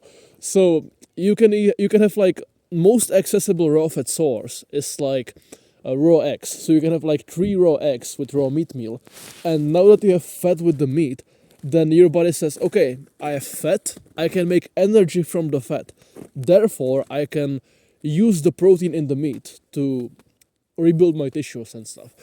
And that's like those are the most important principles. Don't mix stuff with meat and mix fat with meat.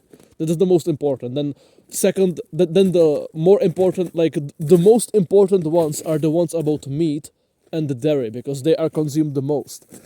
Like, yeah, so basically don't drink raw milk cold and don't gulp it. Drink it slow.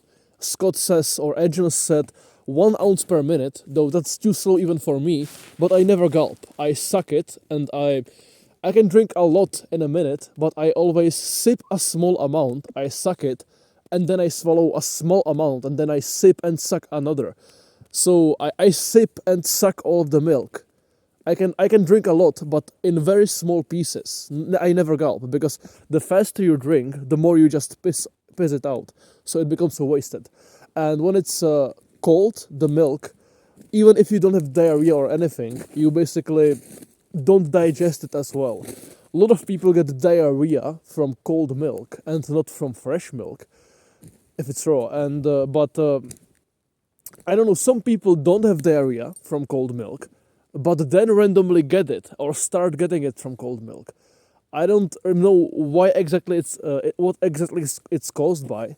Yeah, so my speech is kind of terrible because I'm freezing, but I believe it was because when the milk is cold, it disables your hydrochloric acid or something, which then makes you not digest the raw milk as well. But when it's kefir, like when it's sour, then you can drink it cold and not have diarrhea because then it's pre-digested, so it doesn't matter that it turns off your hydrochloric acid. I believe this can be the case. Otherwise, I don't know how I could explain it. Another thing is that it shocks the stomach and then it doesn't secrete it because the cold like shocks the fuck out of it. yeah, but when it's fermented, you can drink it cold and be fine. Yeah, and the absolutely last thing which I wanted to say about milk is, I think I fucking forgot. I just had it on my tongue, but I forgot. Yeah, wait, milk fermented. Fuck. I guess I forgot, so we can go. So we can move on. I will randomly shout it out when I remember.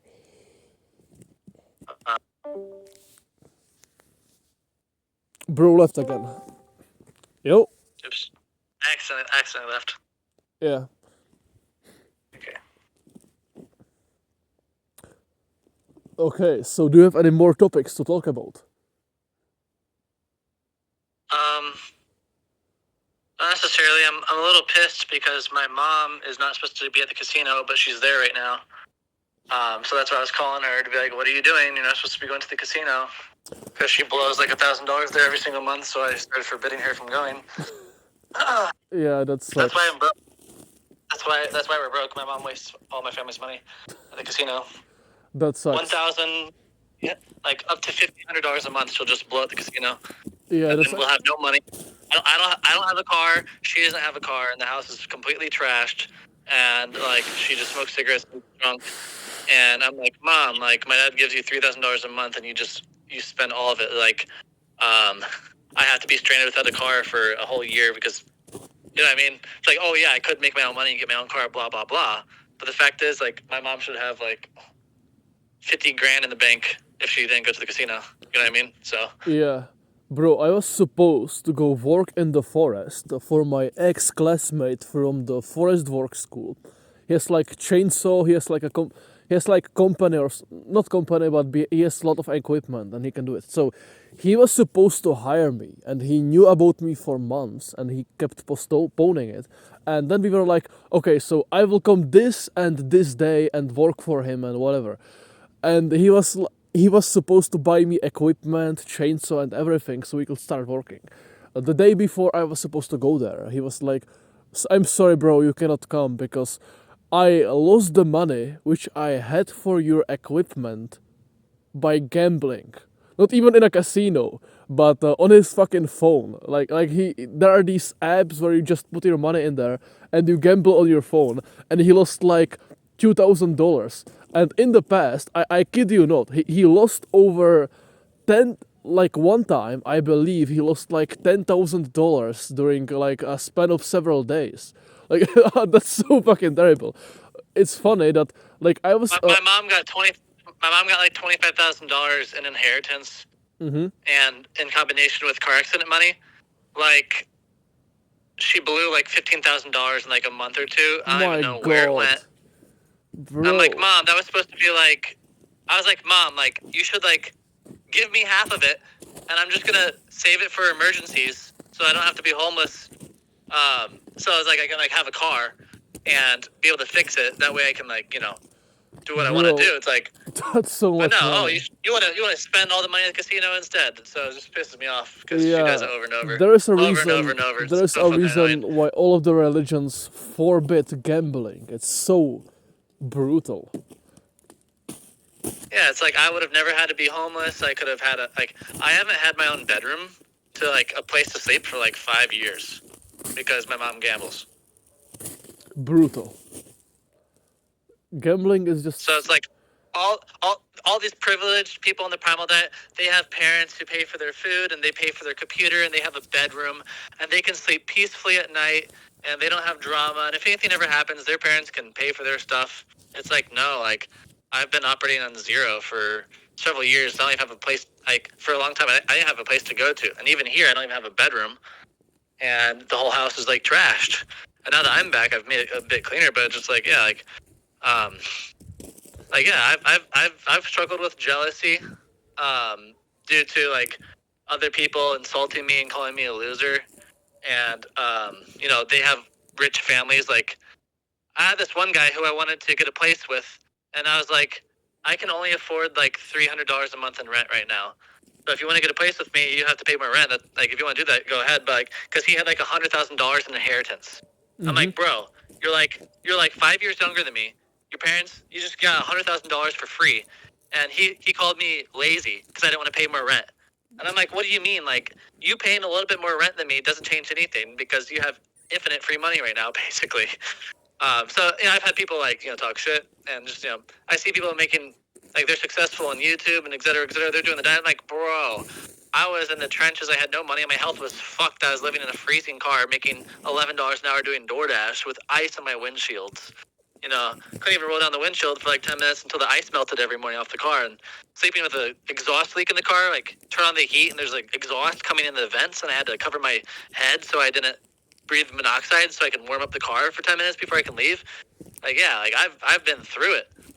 Yeah, that's fucking brutal. When people think I'm a loser, when in reality their life is just fucking super easy. Wow. Yeah, I completely feel you, Scott.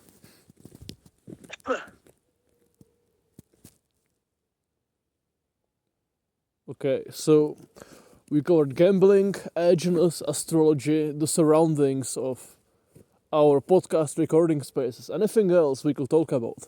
Because, like, honestly, the quality of this podcast, which I bring to the table as a host, completely unprepared, is terrible. But I enjoy this conversation and the place, the stars I'm looking at. So I would artificially like force it to keep going. Do you have any other topics we could talk about?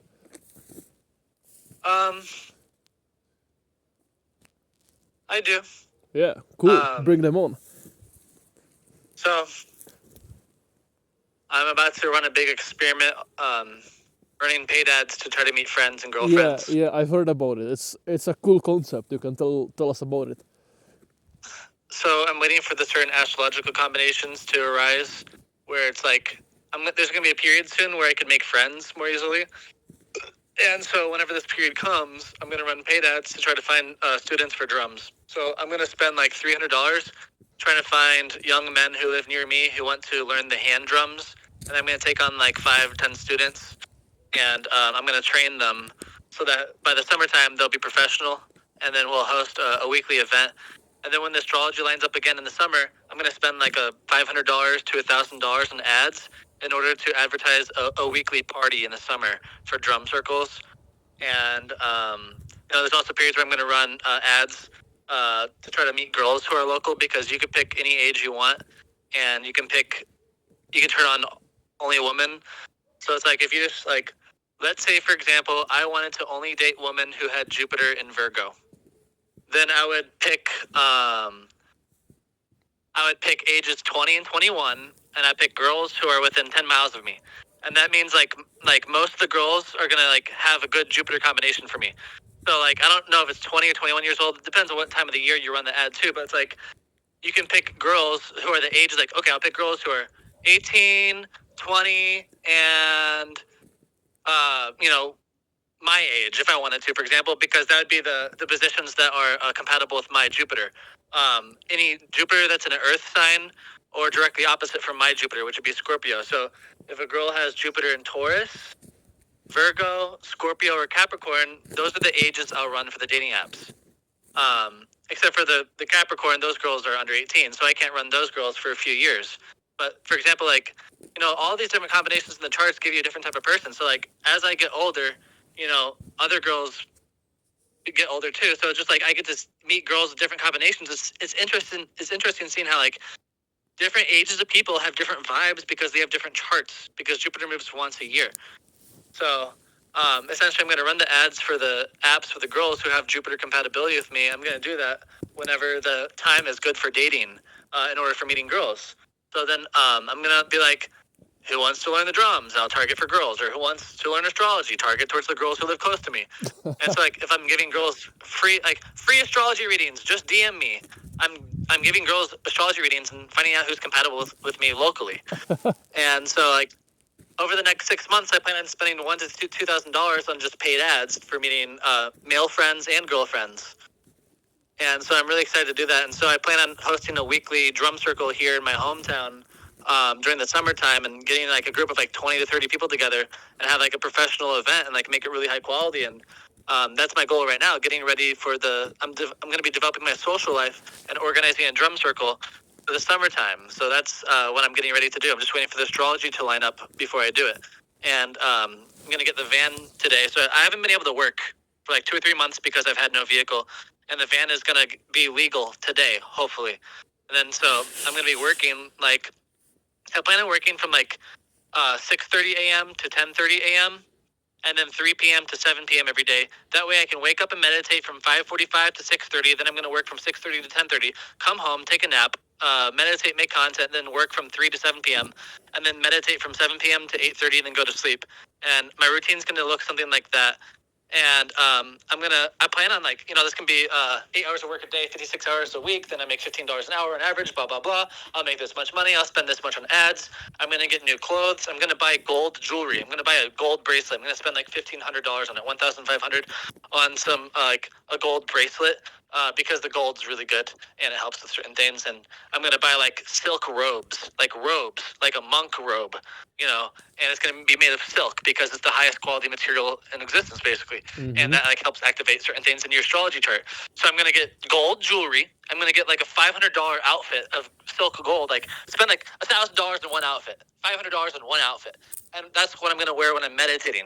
That's what I'm going to wear when I'm recording my videos, because the energy, the resonance of that that's Venus. When you spend a lot of money on something, if it's really high quality, it activates Venus in your chart. So whenever there's an astrological period where you can meet girls, you should spend spend money first on your outfit and your clothes and stuff, and invest some money into the process of meeting the girls, because by spending money, you're activating Venus, which activates Venus, which is woman. So, you know, wearing the nicest clothes, taking care of your looks. You know, I'm not saying to be obsessive, but like wear nice clothes. You don't have to have like a giant fucking closet full of clothes. I'm just saying like spend like $200 to $300 on like 3 outfits. You know, like get some 3. It's like wear the same 3 outfits over and over and over. Instead of having 20 outfits, you have 3 super expensive ones. That way you're living in luxury and you take really nice care of it. And then so I'm gonna have like some really nice outfits for my videos and for when I date girls, and you know, I'm gonna run the ads. So I'm just excited to see how it goes. Brutal. It's obvious that you are a lazy, undisciplined pothead. Bro, you are so fucking ambitious, holy hell. Are you there?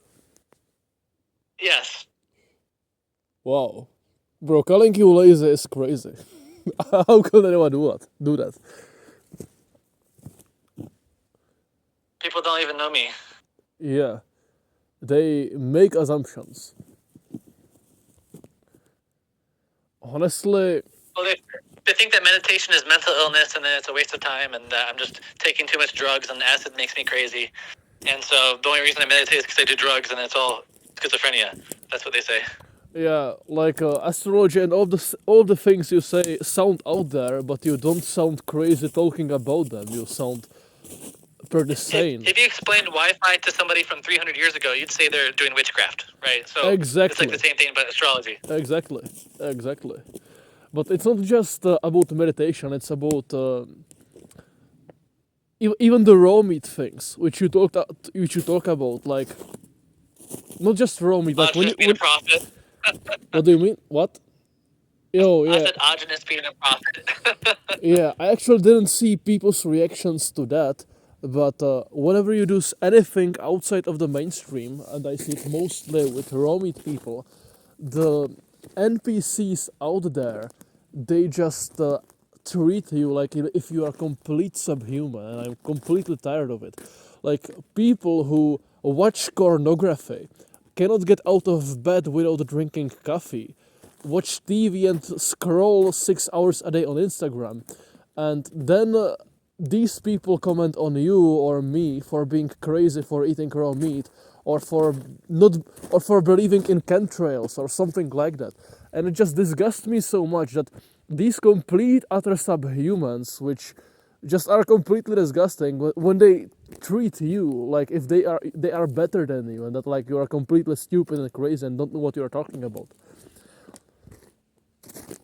Yeah. One thing that's nice about my mom's is there's no TV in the house. So my mom's hip on that. There's no TV in the house, so that's good. Based. But yeah. Did you mentioned pornography? Is that what you said a second ago? Yes. I'm officially let's see, what is it? I'm officially 1 year free from pornography, which has been a massive benefit to my life. Like I've never gone this long without watching it, and I don't plan on getting back into it. Even though a lot of the time I really want to, I don't. That's I'm very just, good. I'll just get a girlfriend soon. So Yeah, that's very, very good. yeah, it's completely life changing. Like me interacting with a woman, like it just feels so much cleaner. It feels more pure. Even though I'm still horny as hell, it doesn't feel like impure. You know, I found out that even if someone, I'm not a fan of ejaculation. I'm a fan of semen retention. But even if someone is not a fan of semen retention and thinks that ejaculation is healthy or whatever, still watching pornography or even doing masturbation is not nearly as fun as abstaining and then having wet dreams once a week or so, which you do get regularly on the diet. So yeah, there is no reason to do it awake anyway, unless you have a woman. Sometimes I'll be dreaming and I'm with a girl every single night, a different girl every single night in my dreams. I'm like, oh my god. It's even when I'm releasing on a regular basis, I'm still dreaming. Not wet dreaming, but Wow. I usually like the longest I can like comfortably go is like, well, not comfortably go, like the longest I'll go is like 10 or 15 days. But usually it's like twice a week is what I'll do, or sometimes like 2 times in a row, twice a week is usually what I end up doing, just because I need to regulate myself. Like if I had friends to play the drums with and I had girlfriends to hang out with, and like, yeah, it's different. But when I'm sitting at home alone, like I don't have anything to do or nobody to do anything with. You know, like if I had an abundant social life, it's different. You have stuff to do, but like right now, I'm just like, sitting at home, have no car, and it's, in a place I don't exactly want to be. Like I've committed to staying home. I'm not running away anymore. I don't plan on traveling for a while. I might travel a little bit, but I'm not going to move abroad and live abroad. So I've committed to staying in order to help my mom and be there for my dad. And so I can't run away anymore. Like there's stuff that pisses me off and I just want to leave, but I've decided that I can't do that anymore. I have to stay and work through it with people instead of just leaving. Mm-hmm. Yeah. In the past, if there's anything I didn't like, I would just fucking leave. Mm-hmm. So, but now I stay, and because I realized you can't change, like you can't leave your family. Like your family is there forever, and like the family is inside of you. You are the family, and so if you want to grow as a person, like at some point you got to help your family because there's no separation between the two. Yeah, at some point maybe, but currently at the stage of my life, I'm thinking that the best thing I can do is just leave, bro. If it's not active, it's not active. Like there's a time and place to work on your family, and there's a time and place to do your own thing, but it's still always there. It's still always going to affect you. Yeah, even if you're 1,000 miles away. I'm thinking more long term. I'm not thinking exactly about my family. I'm thinking about my bloodline.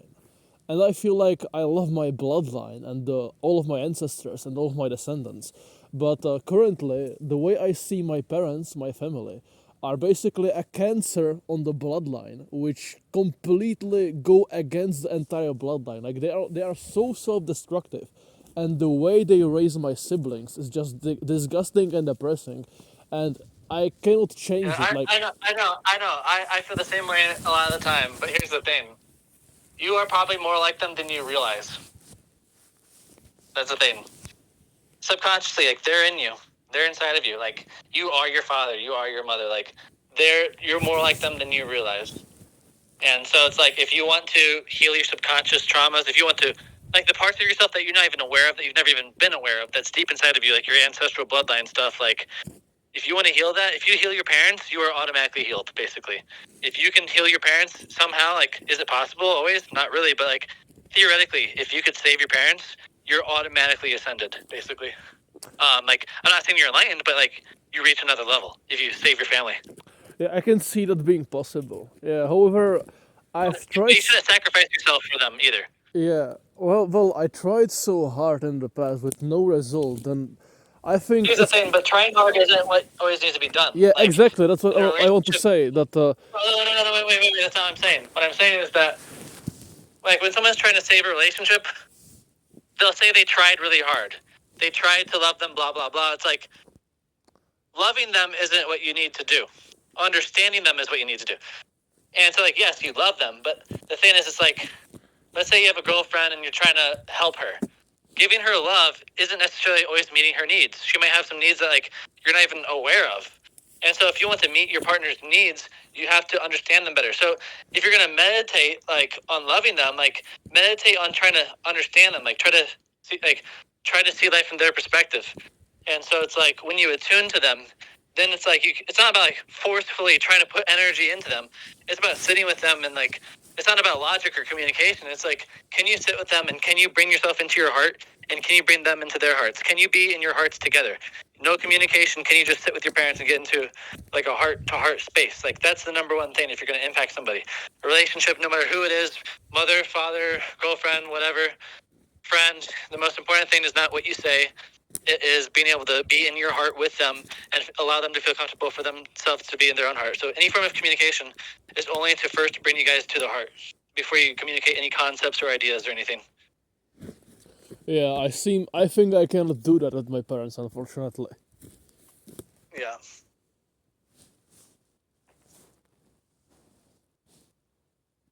Well, if you know their charts, you can look at the astrological activations and know when they might be open to something more. You know, Yeah, though, like okay, though, like you're gonna go home at this time because that's when they're gonna be more receptive to, etc. yeah, though, X Y Z. isn't it? Aren't they actually completely horrible parents if their sons need to look up their astrological charts to look up the times when it's possible to approach them? Like, that sounds like you completely failed at being a parent if your son needs to study astrology in order to reach you and make you not be an Well, I NPC. mean, Like that's actually society is depressing. just extremely primitive. Like Yeah, society is so primitive. People's understanding of relationships, people's understanding of spirituality, it's all extremely primitive. And like I was saying, like the reason there's like basically no white spirituality is because spirituality Christianity. was outlawed by the church. You know, Yes. and like when they say that libraries were burned, what that means is people in a town, there's authors who wrote. They don't have millions of copies of these and saved on the internet and the cloud. No, they wrote a book for people to read. There might be a copy of it, there might not. It's original work from some just man from thousands of years ago. They burnt it, it's gone forever. So it's like Christianity, like wiped out all other traditions, all other cultures, and they made spirituality illegal. Like if you meditated, you're a witch, et cetera, et cetera. So like the reason, like I think, okay, so there is spirituality. It's encoded in the Bible. There's secret knowledge in the Bible, but the same secret knowledge is also in Hinduism and Buddhism without it being a secret code. The same knowledge is there, but obvious. The Christianity had to make it hidden in order to, because it was illegal. So that people who wrote the Bible, like, they had to put the secret knowledge in there in a way that the government couldn't figure out what they were doing. So only a very, very, very, very small percentage of people could ever figure out. So if you are just an average person, you're not going to be able to figure it out. So it's just better to, look into the Indian spirituality. And like, yes, modern Indians are deteriorated and they're and like the society is very trashy and it's pollution, all this stuff. But ancient India, before the British, took over their government, et cetera, like hundreds of years ago, 1,000 years ago, 3,000 years ago, ancient India, when it was still super sacred and pure, like they had the spiritual knowledge and they respected the yogis. Like they had homeless people on the street who were homeless so that they could dedicate their life to God. All they did was meditate, and they fasted like 24/7, unless somebody on the street fed them. So they weren't like necessarily begging like that. They were in prayer nonstop all day. They'd walk town to town. They go into the mountain for 2 months, for 2 years, and like they're the wanderers. They go town to town. All they do is meditate, worship God, and like what that means is they're doing the yogic training techniques. Like look at my Instagram, look at that video of the guy doing the yoga. It's probably on my YouTube now. It's auto uploaded. Whenever I post on Instagram, it goes to YouTube. So like, look at the guy doing the yoga, the real yoga techniques. And so like these people dedicate their life to it. And so the culture promoted and cultivated spiritual knowledge. They didn't burn them at the stake. They worshipped these people. And so the spiritual knowledge was, spiritual knowledge isn't just God came down and told you, and now you have to believe what someone else said he said. It's about, no, you experience God. You experience the spirituality. You experience the energy through practice, through training, through discipline. Like, it's like reading stories of someone who bench pressed 405 pounds versus actually bench pressing 405 pounds. It's not that God came down and bench pressed 405 pounds just so you could see him do it and then worship. You can actually do the same thing. Yeah, okay, well, look at the Bible. I The Bible understand you. says that you can do great. You can do works greater than I because the Father is in me and He can be inside of you too. You can do miracles better than I. Jesus says. Yeah. But anyway, the spiritual knowledge in India, like now that the internet exists, we have access to the spiritual knowledge that we once previously didn't have. 100 years ago, they came to the United States in order to show it to us, but it wasn't widespread yet. It's still been super underground. And, the mainstream spirituality now, like, this is brand new. This stuff is completely brand new. And so it's a bastardization. It's a dilution. It's not real spirituality. The fake New Age pretending to love people, crystals, blah, blah, blah, all that stuff, Western astrology. Crystals are legit. But the thing is, it's like this Western stuff. It's all like spiritual alchemy. I'm intuitive, spiritual psychic. I'm doing psychic readings, all that stuff. Like all that Western stuff, it's almost all BS. And so we need to go to ancient classical knowledge, like from the yogis and, from real masters like Ram Dass, who met Maharaji, or Yogananda. These people who had access to gurus, real, lived like spiritual beings who had enlightenment. Not enlightenment isn't just some casual thing. It's not just like you become enlightened. Like, no, it's like enlightenment is like the final stage of existence that like most people never even meet someone who's been enlightened. Like enlightenment is like one out of hundreds of millions, you know. Mhm. And so it's like something you spend lifetimes and lifetimes and lifetimes working to get towards. And if you haven't even started meditating yet, oh my God, you got hundreds of lifetimes to go. Yeah. Anyway, for anyone who wants to, like you talked about the teachings in the Bible being encoded and whatever. That sounds like woo and out there, but if you look up, for example, the channel Eric Dubay, he has two excellent videos. One is called something like The Secret Teachings of the Bible, where he goes over quotes from the Bible and their hidden meanings.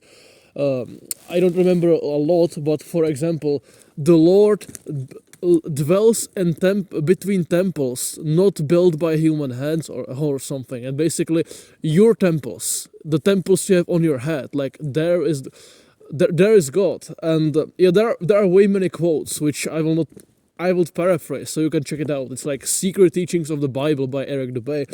And the second video is called Jesus Christ Never Existed. And it's like 3 hours long, and I'm not even recommending to watch the entire video, but there's a part about it, about the birth of Jesus Christ, which I find absolutely beautiful how it was made in the Bible.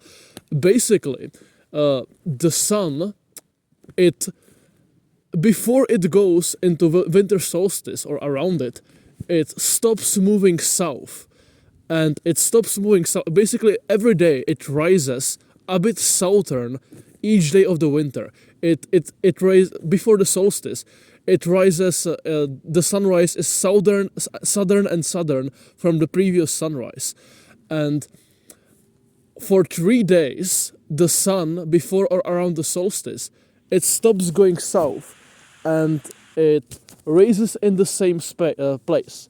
And in the Mediterranean, where the Bible was written, the sun in the winter solstice, it will rise for 3 days in the constellation under or around the constellation of the Southern Cross. So the sun was basically crucified on the Southern Cross for 3 days, and then it starts returning, like it goes northern, like it resurrects. And there was this sounds like a coincidence or nothing, or like 3 days Southern Cross, whatever, who cares. But there is so much stuff which connects the birth of Jesus to the winter solstice and the sun basically returning.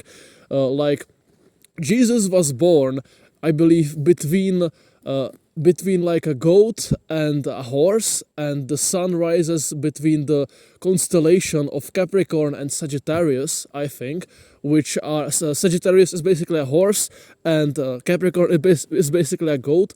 Then yeah, the three kings. In the Bible, there actually isn't a mention of 3 kings, but there is the mention of the gifts which are given by the kings, and they are 3. And before the sun rises after the winter solstice, there are 3 stars, I believe, maybe in the constellation of Orion or maybe some other constellation. But the 3 stars, they point and follow the eastern star or something, and under there the sun rises. Basically, the 3 stars, which are called the 3 kings in some of the cultures from around that place, they point to the sun, or they point and follow the eastern star under which the sun rises, which is another thing which is complete cognate to what happened in the Bible. And the most beautiful thing is, I believe, the sun rises within or around the constellation Virgo.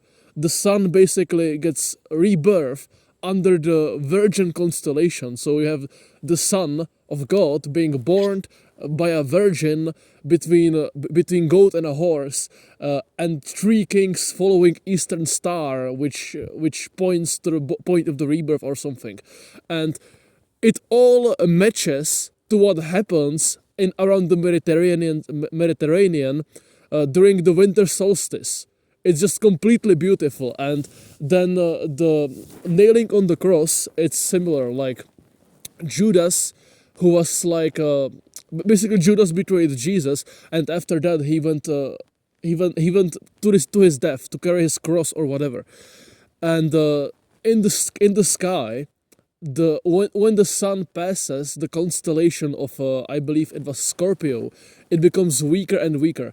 Basically, if you look up the video Jesus Christ Never Existed by Eric DeBay, the information in there about the Bible and how it encoded this astro-theological tale of the sun being reborn as the birth and rebirth of Jesus Christ. I think that's one of the most beautiful works of art I've ever fucking seen. It's wonderful. Yeah, it's probably still based on Western astrology though, which is the funny thing because they didn't even know about fucking Vedic anything. You know what I mean? Yo, though, All they had access to was wait, though, back then, for those who don't understand, the Vedic astrology is like, it's based on the stars above us, and the Western astrology is based about how the stars above us appeared to be several thousands of years ago. And in the tropical astrology, they forgot to update that the constellation literally shifted, while in the Vedic it is updated. Though, back then, when the Bible was written, maybe the Western astrology used to be accurate. Maybe back then the constellations haven't shifted yet, and therefore it was accurate back then. Maybe. Yeah. Yeah. It's likely. Well, Western is also based on, like, they call it the seasons. They think that that's all that matters. Because all they want to talk about is your sun sign. What's your sign? What's your sun sign? All the Western is based on the seasons of the sun. They don't, So the sun sign is just a small part of the puzzle. Yeah, everyone is like, oh yeah, I'm a Virgo. Oh yeah, I'm an Aries. But they don't tell you, yeah, I'm Aries Sun, Sagittarius Moon, Virgo Jupiter, which is aspecting retrograde Saturn and all of this, yeah. Parents, I say, well, what do you want from your child? Do you want an athlete? Do you want a brain? Do you want to mix of the two? What do you want? And if they want a champion athlete, then I'll have them mix liver or heart with other meat instead of milk. If you want brains and body functions, you give them both the milk and the liver together. If you want an athlete superior in all kinds of ways, then you want mainly the liver with other meats.